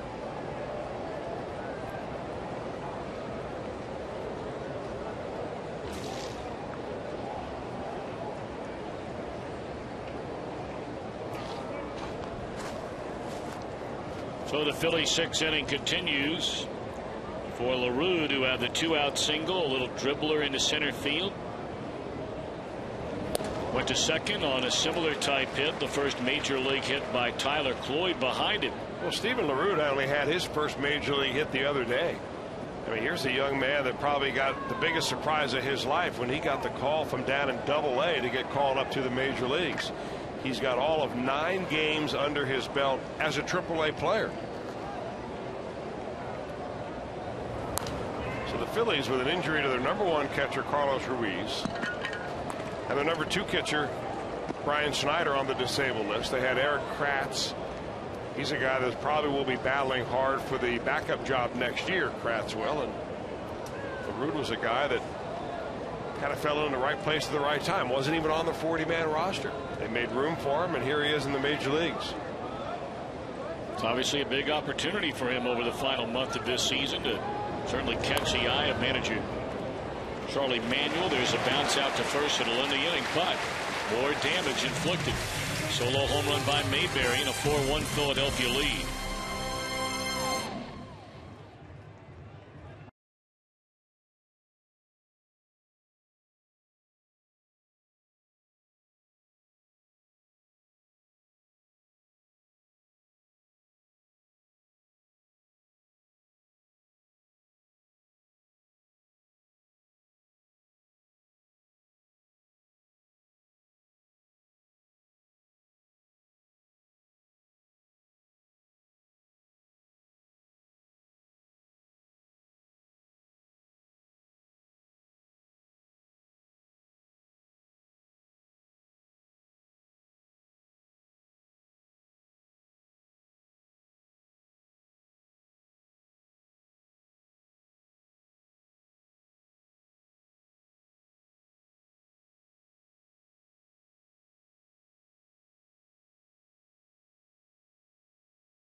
Sports Ohio's coverage of the Reds with MLB.com at bat 12. Text it back to 31826 or visit Reds.com for more details. Well, time to answer our AT&T trivia question. A good one today. Jimmy Rollins is 1 hit away from 2,000. All those would come in a Philadelphia uniform. Who are the 4 shortstops that have already done that in the history of the National League? We were wrong about Ernie Banks. We said Concepcion and Larkin were 2 locks, and they are. But what about the other 2? Got to go way back. Honus Wagner and Pee Wee Reese.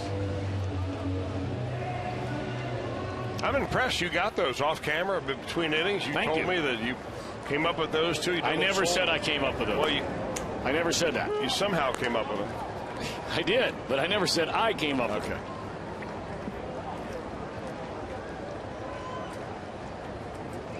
It's a big inning for the Reds. They're down 4-1 here, and they have generated next to nothing against Tyler Cloyd today, who's making only his second major league start.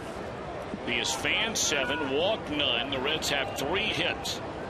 Their only run, a solo home run by Jay Bruce in the second inning. You know, Tom, this type of offensive output for the Reds has been rather commonplace against right-handed starters. It seems like the Reds don't make any noise until the starter gets out of there. Then they make a come-from-behind victory. Same thing happened the other day. Lucas Harrell. Yesterday, Bud Norris shut the Reds down. And, of course, they got very good pitching for the Reds in both those days. But still, you know, then you go to the bullpen, and that's when they begin to make some noise. It's really odd how no-name right-handers have had a pretty good run against the Reds this year. In the playoffs, there aren't a lot of no-name right-handers. Of course, the Reds have played for over a month and a half. We're closing in on closer to 2 months without Joey Votto in their lineup. Ball one away to Drew Stubbs, 0 for 2. Votto playing for the Bats down in Louisville against Indianapolis. Last time I heard he was 0 for 2.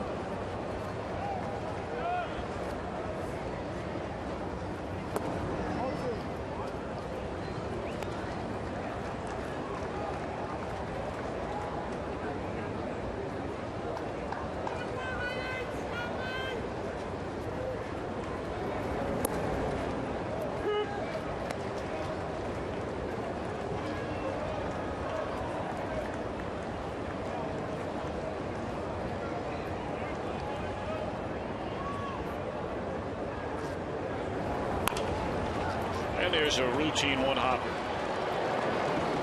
Well, he is just making it look so easy. I'm watching Cloyd pitch, then watching the radar gun. 82, 83. He's topped out at 87, but for the most part, he's throwing, you know, high school speed stuff up there. But he's being able to locate it. He's got a little action on the ball, and he's throwing a lot of strikes.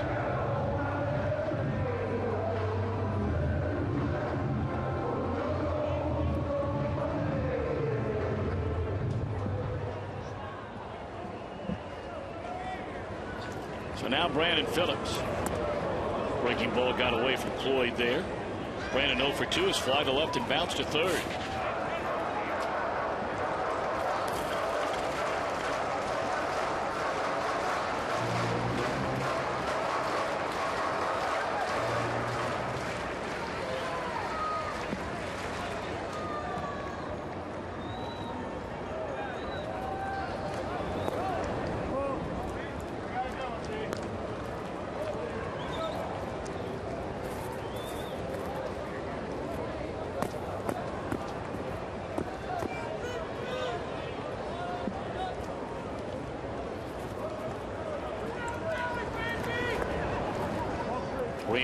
Phillips with Ryan Ludwig waiting on deck. Maybe the Reds can put together a 2-out rally.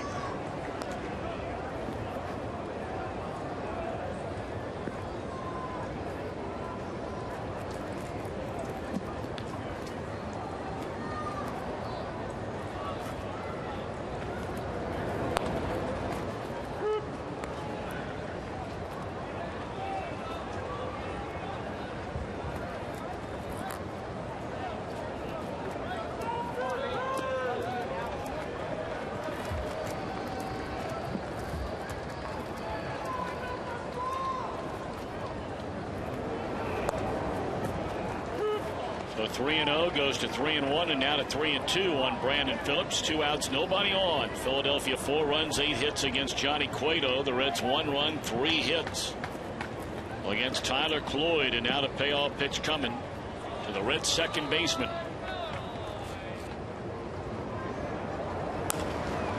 Off the end of the bat, a fly ball to left, and the inning is over.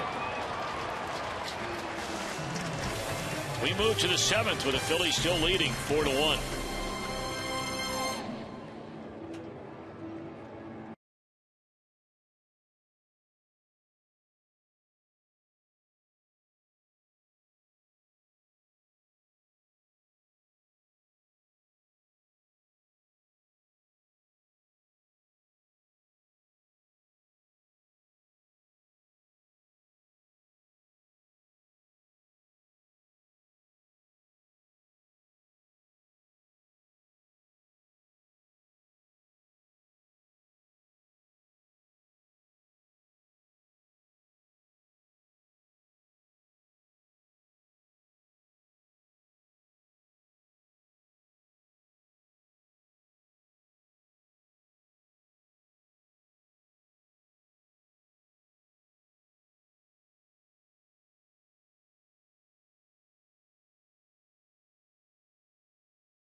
here this afternoon. And speaking of work, that's what we've been talking about pregame and during the broadcast this afternoon. In honor of Labor Day, in honor of all the workers here at Great American Ballpark who do such a fantastic job of getting this ballpark ready for each and every baseball game, I want to tell you about one of my favorite crews, one of the hardest working crews I came across, the power washing crew. Now, as soon as this game is over in a few hours, a crew of power washers will hit the seats and be here for probably about a 12-hour shift. What they do first is they blow all of the loose trash, the peanut shells, into the aisles. They scoop all of that up. And then each and every seat in Great American Ballpark gets power washed. One of the few ballparks in baseball that actually washes each seat. So if you're talking about the game before and maybe the guy who sat in your seat spilled his nachos, you will not come to your seat at the ballpark and find cheese on your assigned seat for the very next game, because they'll take care of that and clean that up. And the interesting thing about these guys is if you leave the ballpark after a night game, and as you're driving away and you're headed home and you notice the ballpark lights are on for a long time at the stadium, that's because after a night game, those crews come in and work overnight, power wash every seat in the house to get things ready for the next day. It's a fantastic group of people. They work very hard, and we're glad to honor them today on Labor Day. Brian, great job today with all this. We've really enjoyed it. I think it's given everybody a look at everything that goes on in and around each and every game here at Great American Ballpark. Very interesting. I mean, I've been around here for a long time. I didn't know some of the stuff that they do, that prepare for a game, then clean up after a game. And when you're hosting 40,000 people, it takes a little preparation. And then cleaning up after 40,000. Yeah. I mean, heck, I find myself, muttering some bad words after about 10, 12 people leave our house, and I got to clean up. Hold on. How about 40,000 on the ground down to third? And Roland will throw out Cloyd to begin the inning. That might require a fact check.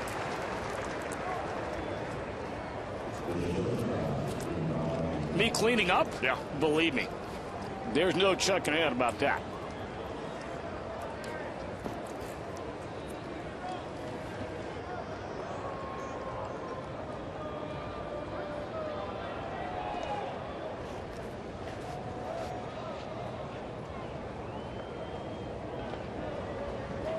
Well, Reds are down here 4-1, and here's a big reason why. They had a 1-0 lead with 2 out and 2 on.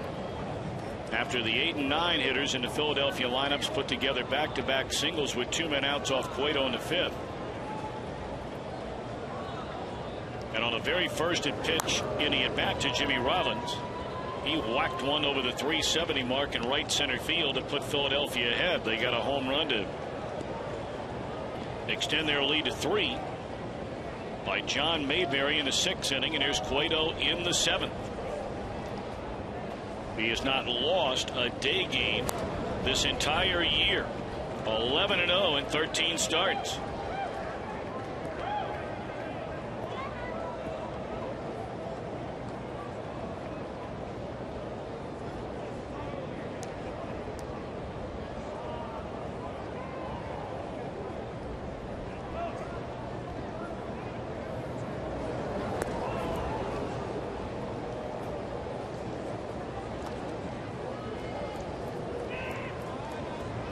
Houston now leading the Pirates 5-0. That game at the bottom of the 5th inning. Atlanta leading in the wild card, hammering Colorado 6-0, and the Cardinals in the 3rd, a 1-0 advantage over the Mets.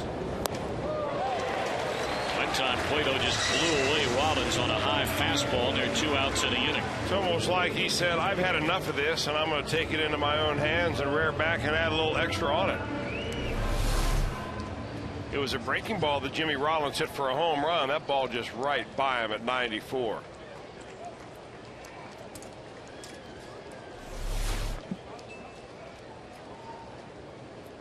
Reds are only, 2 percentage points away from the best record in all of baseball, the best winning percentage. They have the most wins. But the Washington Nationals have lost 1 less game than the Reds so far this year, and they're leading the Cubbies in D.C. in the 7th inning 1-0.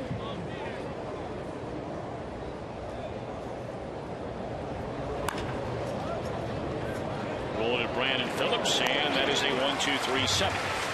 So we're going to keep it right here In special recognition of the military, USAA now presents the singing of God Bless America.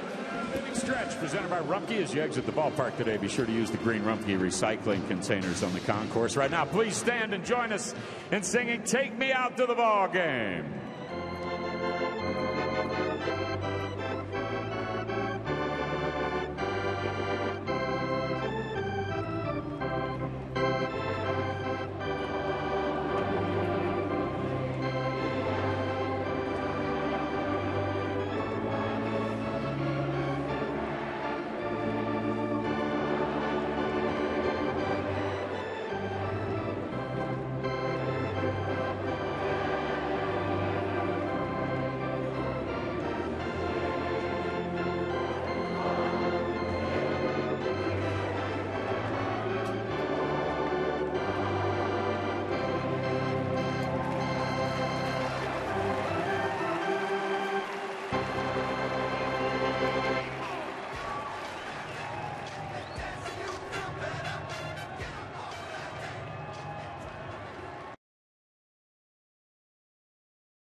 Reds come to bat here in the last of the 7th inning. They are trailing Tyler Cloyd and the Philadelphia Phillies in the opener of this 3-game series. Count of 4-1.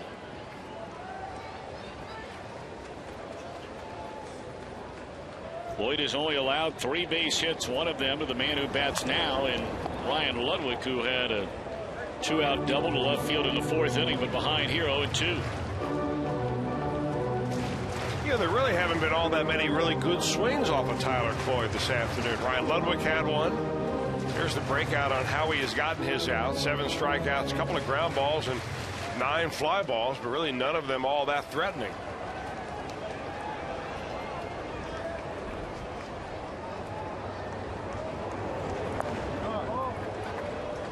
He's thrown a lot of first pitch strikes. He shows himself to be really unafraid at all of big league hitters. Here he is coming in to pitch in a small ballpark against a first place ball club, one of the best teams in all of baseball, and he's coming right after him like he's down in the International League, pitching for Lehigh Valley. We talk about the 9 fly ball outs and how that can be a, you know, I guess technically it's not a misleading stat, but there's certainly a difference between a fly ball and a pop-up. But 5 of the 9 have been pop-ups to the infielders, and a couple of those have been in foul ground.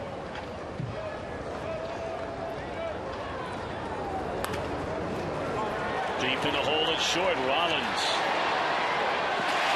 Short hops, and Howard unable to handle it. So Ludwig aboard to start the 7th inning. That'll probably be a base hit because Rollins had to go a long way towards third base to pick that up.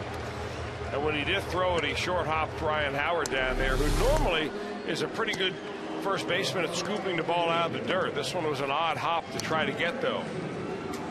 It wasn't one of those long hops, and it wasn't one of those short hops, kind of an in-between job.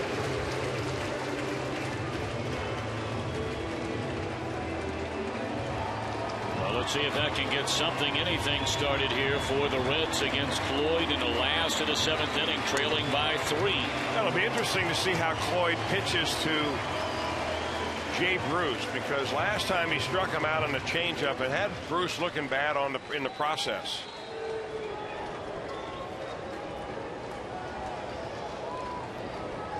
We're going to put a little mini shift on Bruce here.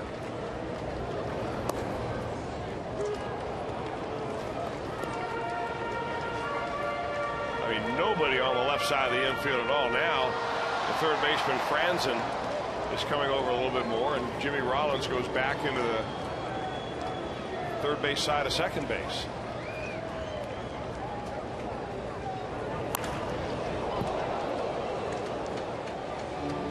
That's a tough pitch to keep fair.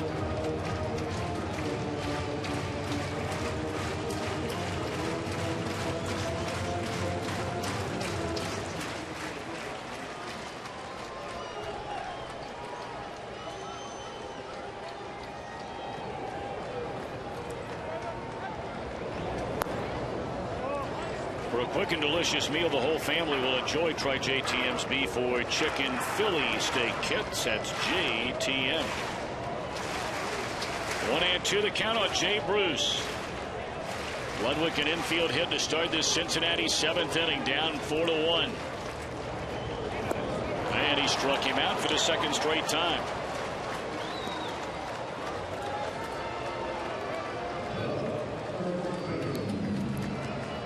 That was a slider that time. Watch how it'll break down and into Jay Bruce. He reads that maybe as a changeup that's going to come back out over the plate, and that ball is nowhere close to the plate by the time he swings and misses. That's a whale of a pitch by Tyler Cloyd.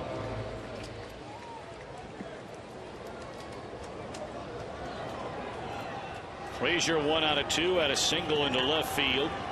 His last at bat in the 5th inning.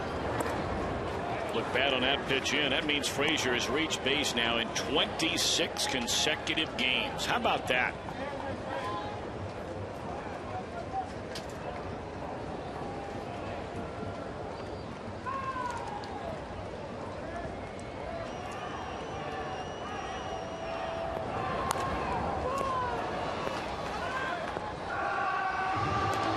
Tied in a hole here and 0-2. I'll tell you, with the way that his fastball moves and his changeup moves, and he drops that slider of his on the back foot of a left-handed hitter, he pitches a lot like Mike Leake. Tyler Cloyd does. Leake has a little better stuff. He throws a little bit harder, but you know, comparable action at the plate with the way the fastball movement goes.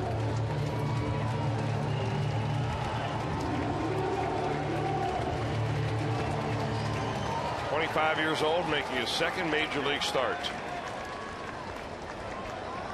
Ahead of Frazier, 1-2.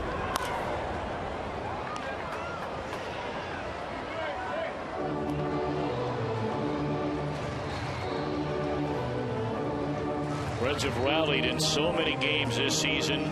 Games like today.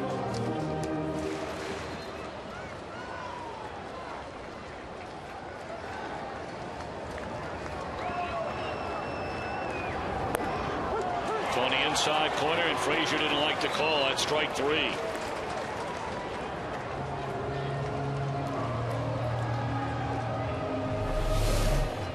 Yeah, Frazier will go walking away from the home plate talking to himself right there, but that was a cutter, an inside cutter, and that's a pitch that is meant to do exactly that to Todd Frazier. Have him freeze on that, thinking it's going to be a fastball that might run off the plate inside, but that cut fastball will hold it right on the corner or even move in a little bit towards the plate, and he's made some pretty good pitches here this afternoon.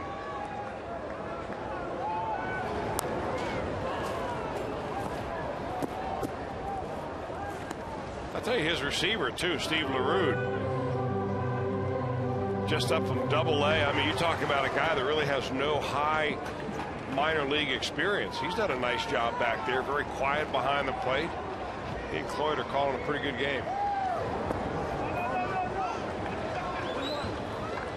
1-1 on Rowland, who was fly to center and struck out.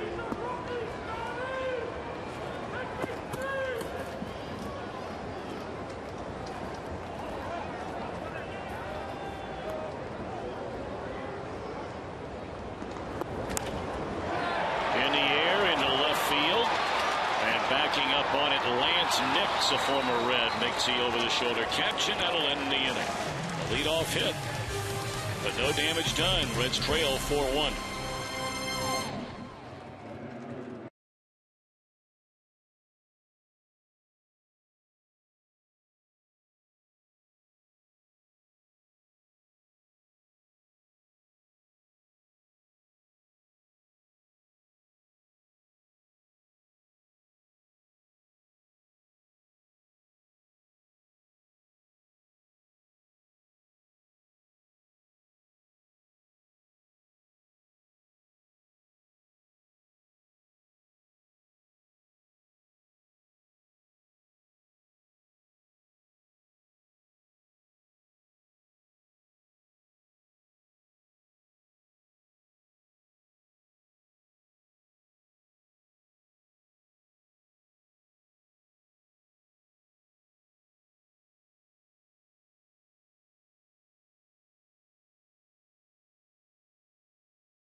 At Great American Ballpark, at each Sunday home game, you can buy up to 3 non-premium tickets at half price with the purchase of 1 full-price ticket in the same section.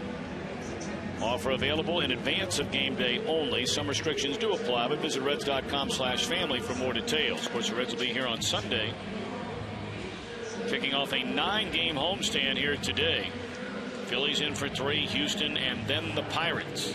Day is over for Johnny Cueto, and right now, he would be on the losing end of what is a 4-1 Philadelphia lead as we're set to begin the 8th inning with J.J. Hoover now on the mound. Well, Hoover's been awfully good. Every time he seems to get a chance up here at the major league level, he shows you why he ought to be up here and not somewhere down in the minors.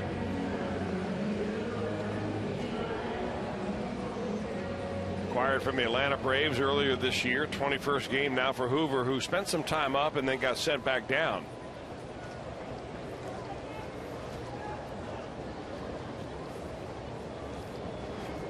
Going right through the heart of this Philadelphia lineup, it'll be Utley, Howard, and then Mayberry. It's actually the 4th game for JJ since he's been recalled from Louisville.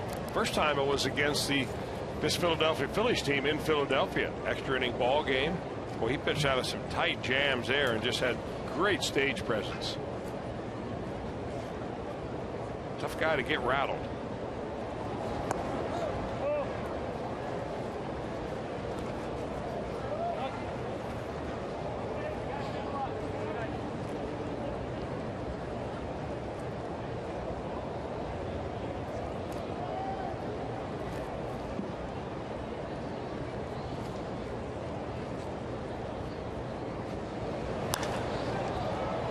Fly ball into right center field, and Stubbs over next to his buddy Jay Bruce, and it's Stubbs with a catch, 1 out.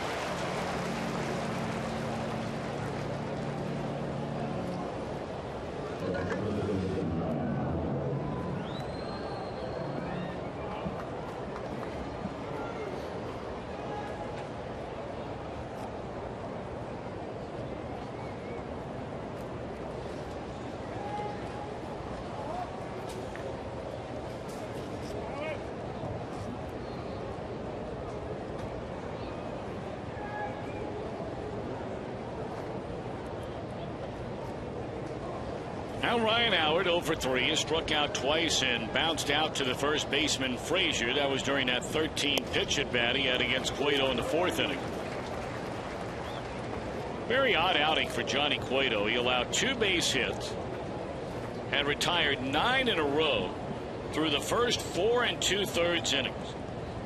And then he allowed 4 consecutive hits, including a 3-run home run by Rollins. The 2 hits prior to that one, if you're just joining us, came from the catcher the number 8 hitter. And to pitcher Cloyd, his first major league hit. And then allowed a home run to Mayberry along with another single in that 6th inning before a 1-2-3-7. 2 out.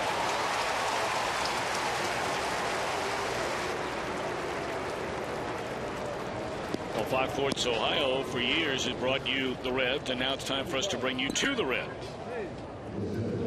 Talking about the Fox Sports Ohio Fan Express to Reds Country. If you have a group, we'll pick you up, bring you down to the ballpark. Just let us know, 765-7600, or visit reds.com/fan express.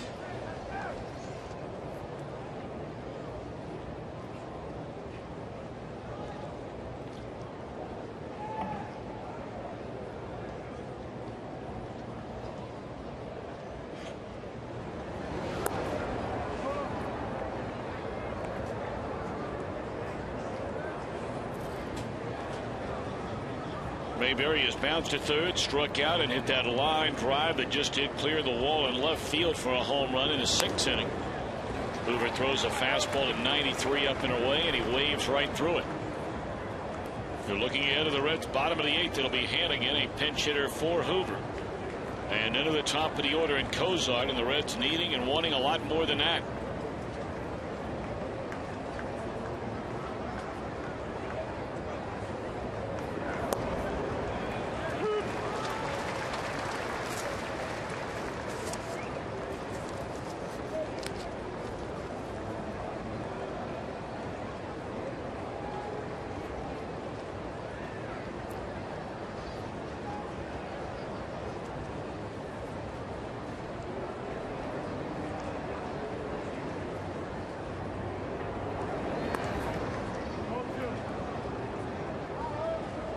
It has not been a good Philadelphia bullpen so far this year. They've had significant injuries down there. Stutes, very impressive right-hander, on the disabled list. Jose Contreras again on the disabled list. Of course, they lost Ryan Matson. He signed with the Reds during the offseason before he was hurt.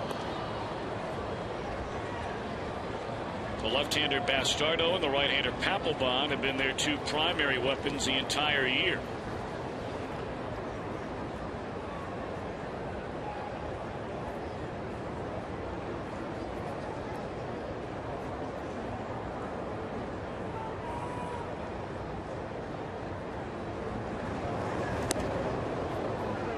With the way that Tyler Cloyd has thrown so far, that Charlie Manuel hasn't even had to think about what he's going to do with the bullpen.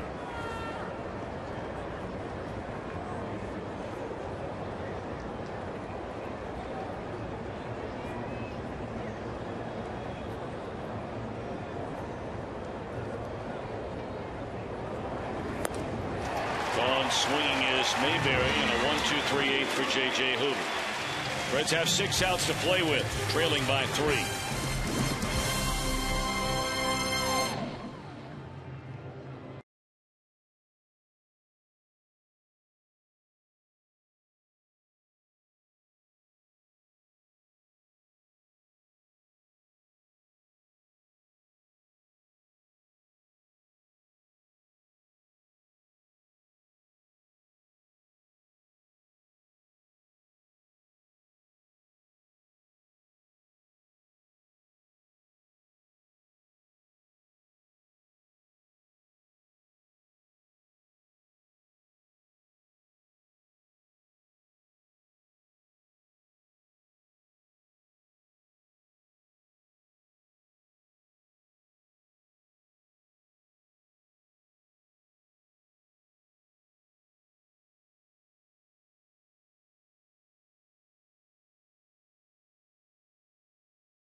Ohio being brought to you by Cincinnati Children's, ranking 3rd in the nation again in the U.S. News and World Report's 2012 Best Children's Hospitals.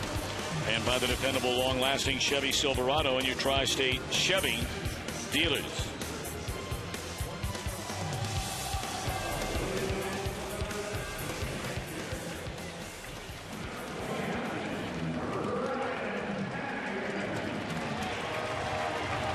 Justin DeFreitas comes on from the Philadelphia bullpen, a young man they are very high on. They were hoping he was going to make the team in spring training, but he had some arm issues.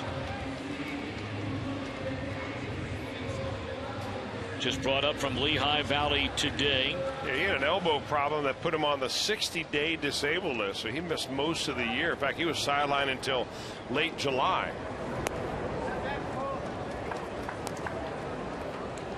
An outstanding performance here today by Tyler Cloyd. 7 innings of 4-hit, 1-run baseball. Fanning 9 and did not walk a batter. Here's Hannigan.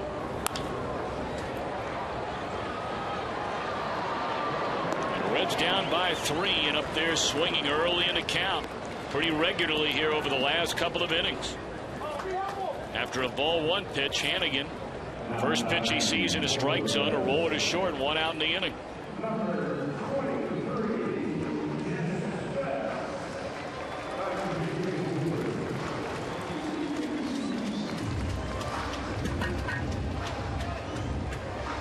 Well, now the Reds are going to go to their bench. As you know, the roster's expanded a couple of days ago, and the Reds didn't bring up a lot of players. But one of the players they did bring up, bats right now, Dennis Phipps. And this will be his major league debut. In 92 games at .221, 15 home runs, 45 runs batted in at AAA Louisville. And making his major league debut at age 27. Phipps has a lot of power. And he's also from Johnny Cueto's hometown, San Pedro, down in Dominican Republic.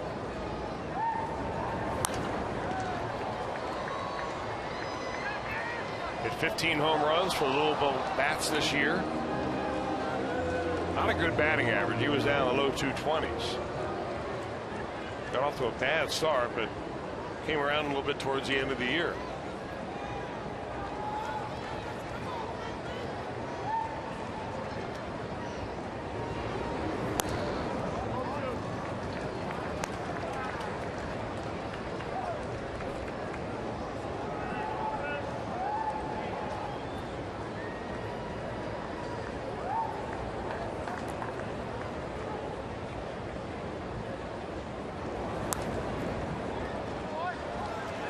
Two on Phipps.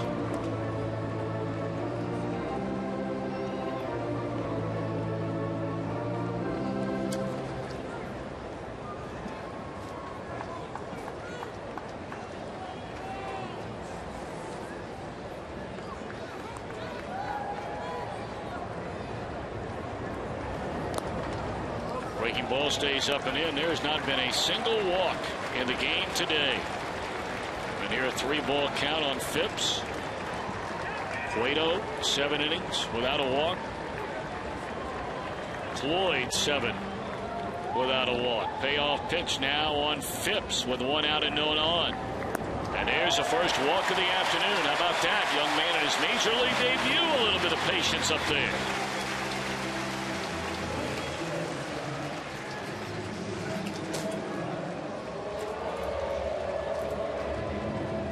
Not an easy thing to do, really, because Phipps did not walk all that much down at AAA.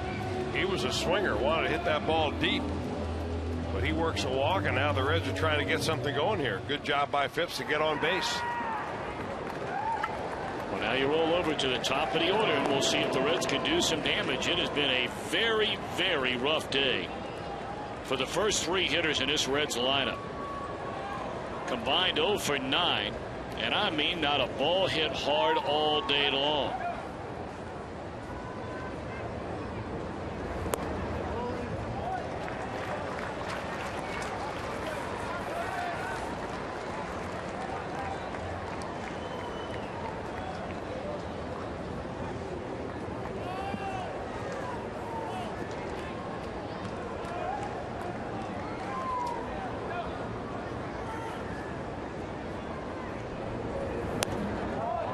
And you can see where Mr. DeFreitas, pitching in his first major league game here in 2012, he pitched in 5 games in September of last year, threw the ball very, very well. But I mean, really, you look at this entire inning so far, and granted it's only 3 batters.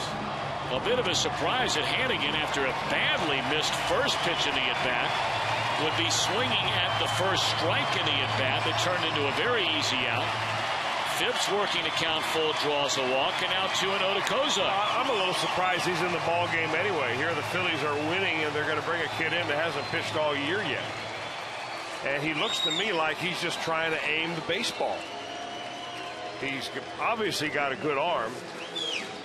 And instead of rearing back and letting it fly naturally, he looks like he's just trying to aim it right in there, and ball straightens out, and it's even harder to throw a strike. Well, the Philadelphia bullpen, with those injuries we talked about earlier to Stutz, they have Papelbon as their closer. They don't have, of course, the big fellow we talked about, Jose Contreras. There are a lot of young guys that are down in that bullpen right now. I mean, guys that just called up from the minor leagues. Fastball down the middle. Right-hander Ahmad just made his major league debut against the Reds a couple of weeks ago. Bastardo is a left-hander. We'll see him if we get down to Jay Bruce in this inning. But DeFreitas and Diekman.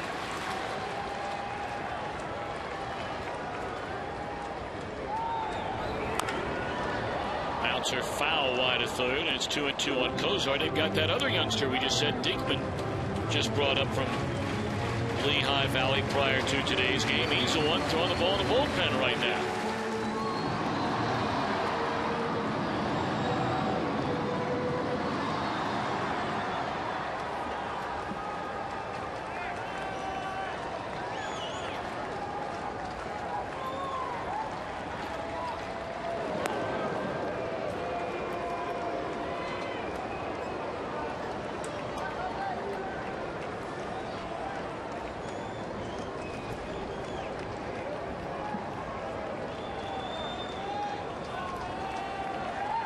Two on Kozar. 1 on, 1 out.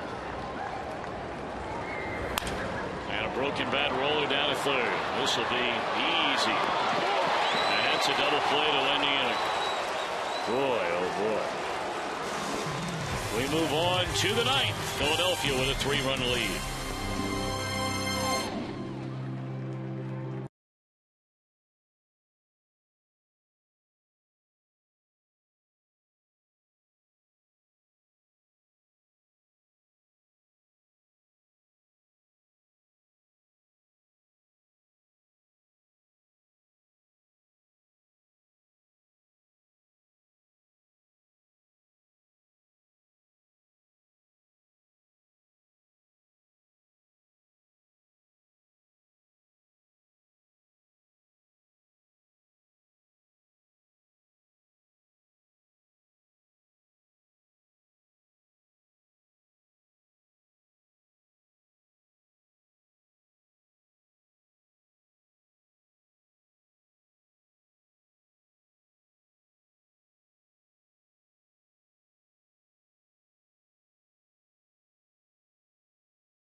Some of the faces, and we say thank you to the hundreds and hundreds of folks that are working on this Labor Day and trying to make this game day experience for the fans who pay their hard-earned money to come down here the best it can possibly be. So many of them are working a second job during these unbelievably difficult financial times across our country. And we certainly thank them for all their hard work, for showing up with a smile and a good mood, the very, very best. And for many of you, we hope you're enjoying a 3-day weekend, Labor Day weekend, as Logan Ondrusek takes over on the mound. The rain coming down again. We've had a couple of pop-up showers from time to time during the game today. Nothing that has stopped play.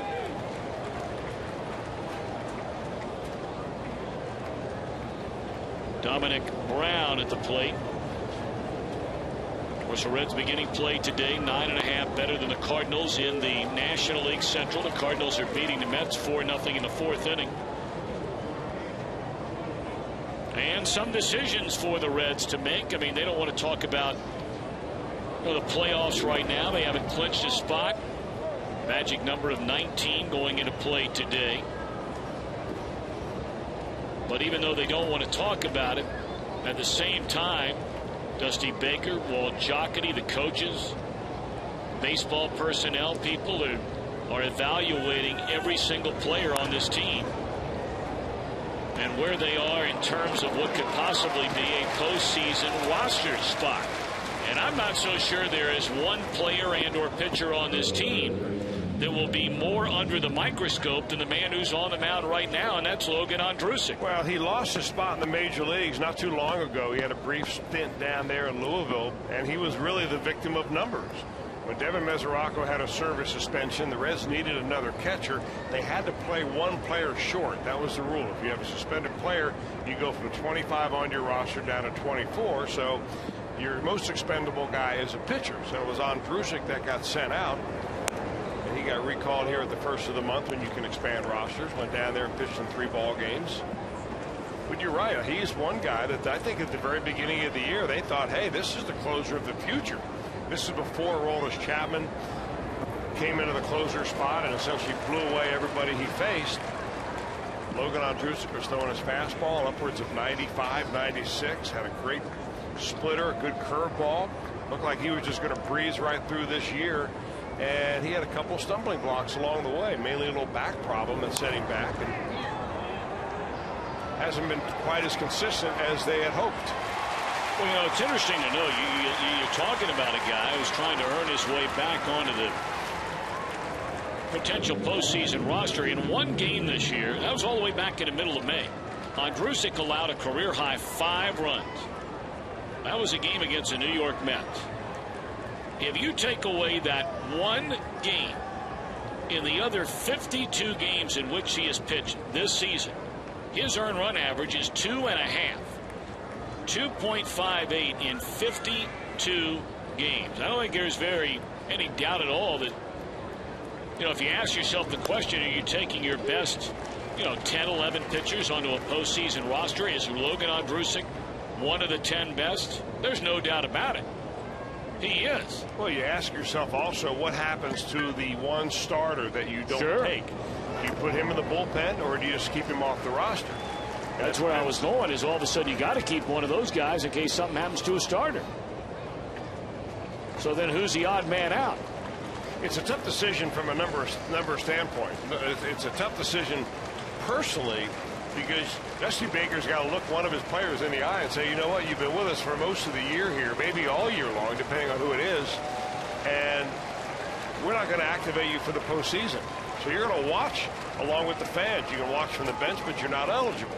And then the other part of the decision is, how do I make this decision so that I make my team the strongest for whatever matchup? And that one roster, Tom, can change between the first round and the second round. So it may not be the same guy that gets left off the roster depending on where they are and who they play. 0-2 on the road. And that's strike 3 call. So a very impressive 9th inning for Logan Ondrusek. Reds will bat, bottom of the 9th. Stubbs to start things off, trailing 4-1.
of the game.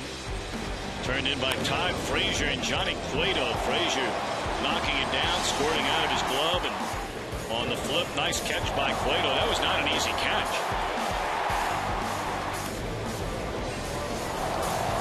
And getting to speedy Juan Pierre to end the third inning. Philippe Almont will take over on the mound. Told you he made his major league debut on the 23rd of August against the Reds. Worked a scoreless inning with a walk. 15 out of 18 in save chances down at AAA Lehigh Valley this season. After the rough outing last night by Jonathan Papelbon, here in a save situation, they will not give it to him.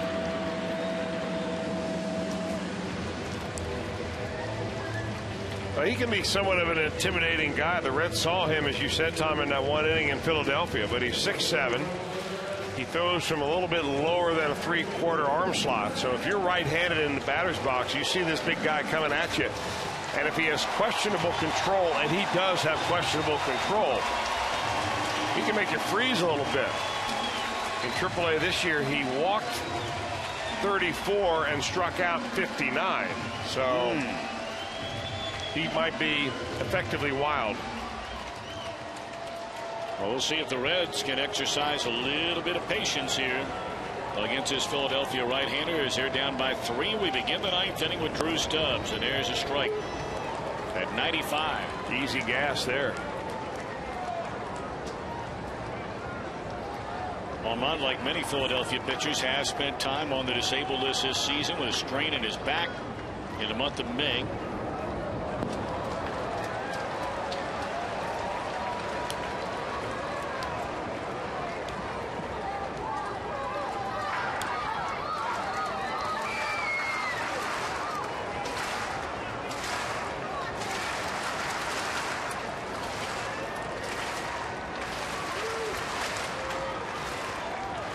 And this native Canadian turns it loose, and there's a ground ball right at the second baseman Utley. 1 out. First 2 batters in the Reds lineup today, Cozart and Stubbs, a combined 0 for 8. And Phillips, the number 3 hitter, is 0 for 3 coming up.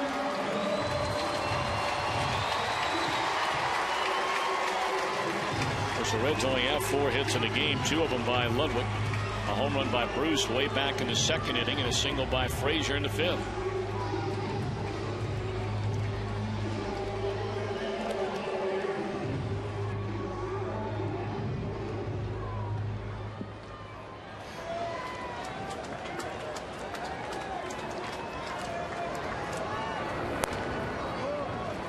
Ball 1 to Brandon Phillips.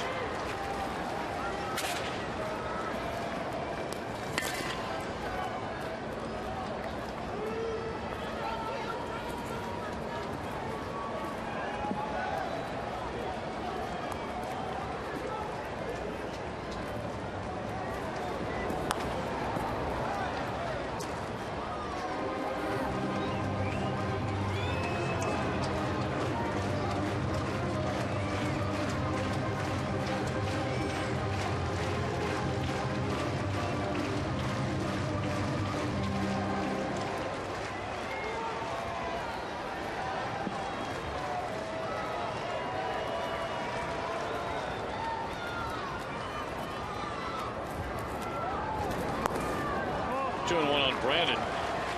Talk about this Philadelphia team and how they have really dominated the Reds over the last more than a handful of years. And that includes this ballpark. They have won 15 of their last 21 here, which does not include the 1 win, the only game they played here at Great American Ballpark during the division series of 2010.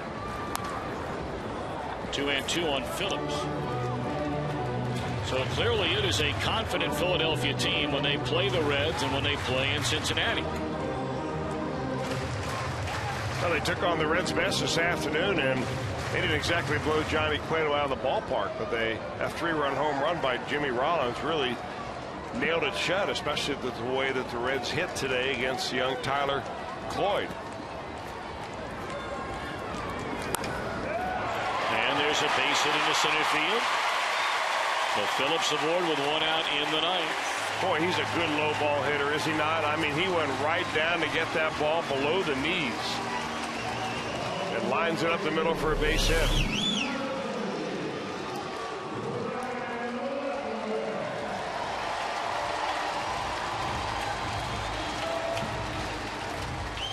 Well, now that proverbial bloop and a blast away from tying this thing up. Well, they had the left-hander Jake Diekman up earlier. Antonio Bastardo has been very good against left-handers this season. Another left-handed option in their bullpen along with Jeremy Horst. Horst coming off a rough outing last night during that meltdown against Atlanta.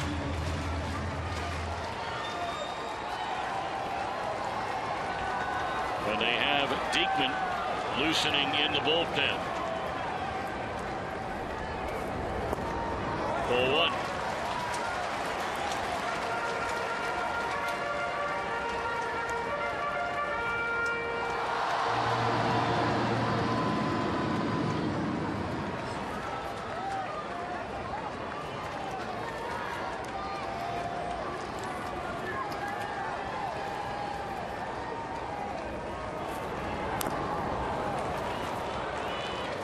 Lamont has never had a major league save.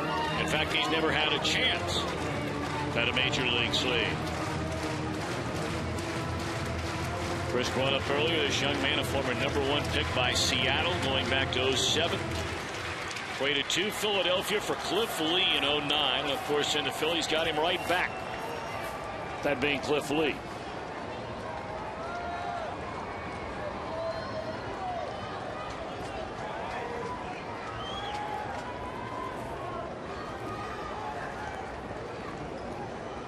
One and one on Ryan Ludwig. Foul ball, got a piece of the back.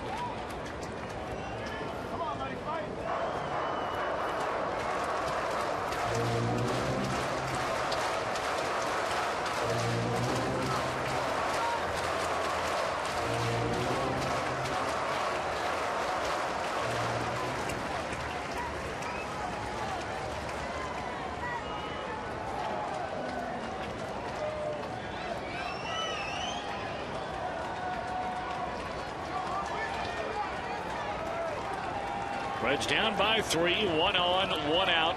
We're in the bottom of the ninth. A ball and 2 strikes on Ludwig. And a bouncing ball deep in the hole, and Rollins will throw, and they get the out of Brandon Phillips. What a play by Jimmy Rollins. Boy, you're not kidding about that. We had a conversation earlier in the game as to about the shortstop Gold Glove Award. He's won it about 3 or 4 times in a row. Rollins has. And this may be a year that he gets it back despite having an off year at the plate. This is a fine defensive play.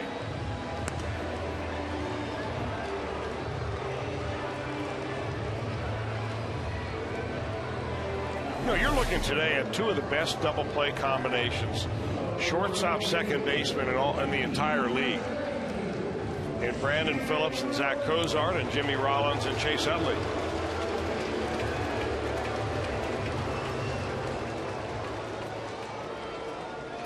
Well, Charlie Manuel is not going to burn the left-hander and then bring in another right-hander behind him with 2 outs.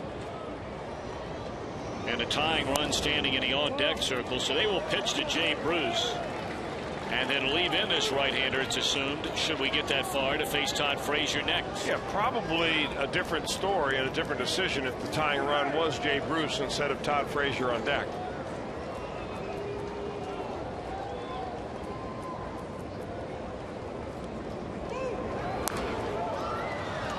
Ludwig takes off for second base, and it's fouled back out of play, trying to take away that force out at second base with 2 away here in the ninth.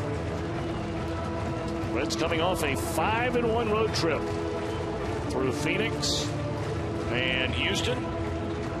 And here in the first of 9 in a row at Great American Ballpark, they're down by 3 and down to their final out of the afternoon.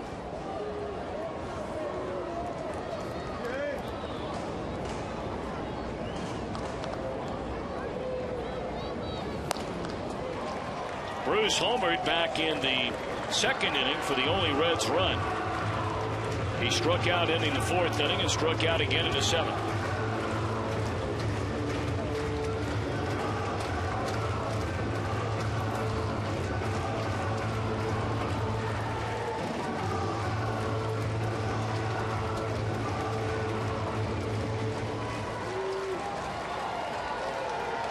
Trying to extend this inning is Jay Bruce and give his team a fighting chance and bring the tying run to the plate.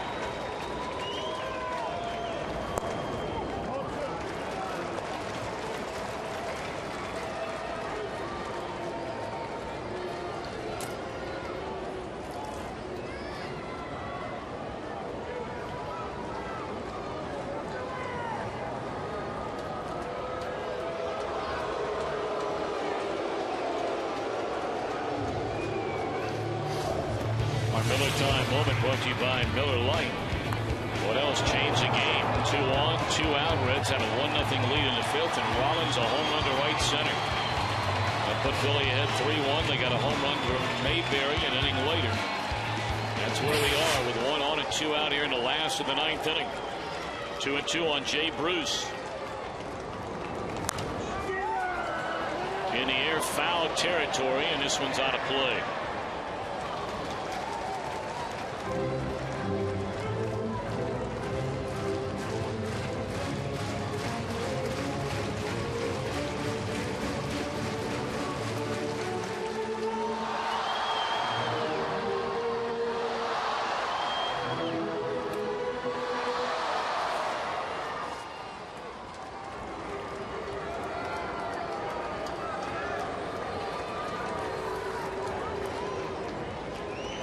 The 2-2 once more.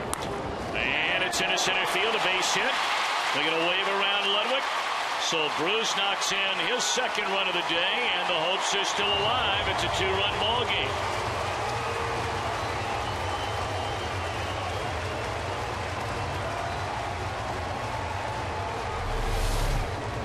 Putting the ball in play right there is what it's all about. He drops the bat head, drives the ball back up the middle. Brian Ludwig at second base. They're not even going to have a play for him at the plate. That run doesn't mean much to the Phillies.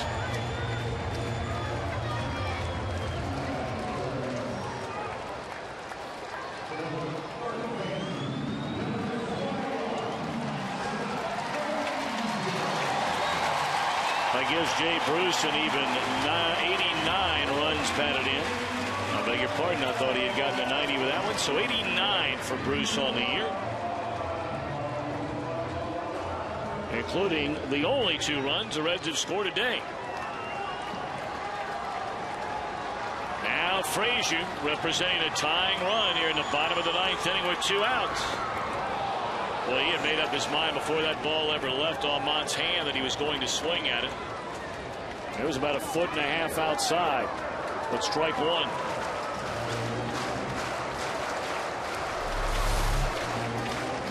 Maybe thinking that Almont, who throws the ball 96 miles an hour, is going to lead him off with the first pitch low fastball right there. He can look real bad in one at bat and then real good a little later in the same at bat. Hoping that's the case here. And there's a better breaking ball, and it's 0-2. Well, that one just froze him right there. He's expecting that sidearm fastball to come buzzing underneath his elbows, and that one locked him up. Frazier has 18 home runs, 62 knocked in, 1 of 3 today, a single and a pair of strikeouts.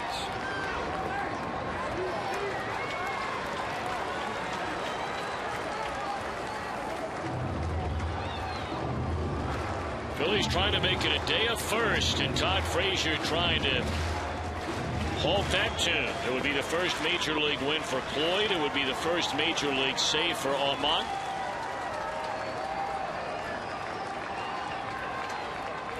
One crack at the bat could take down both of those for the Phillies.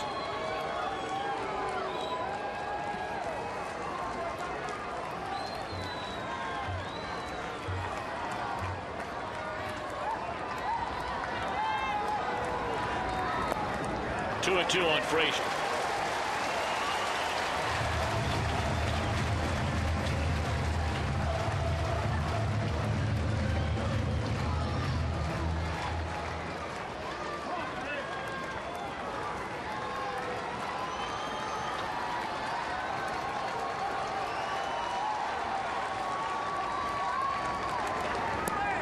Ball 3. Well, nothing but breaking ball after breaking ball. On 3-2, does he flip another one up there again? Now that's the problem with following the scouting report so thoroughly, is that you sometimes paint yourself right into a corner.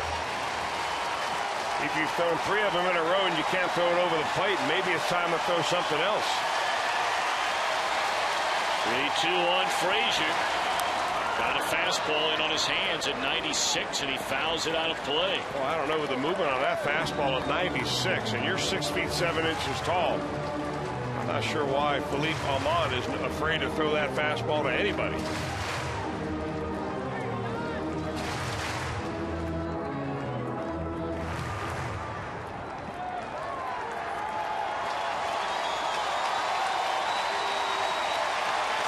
Two on Todd Frazier. And that is a fair ball.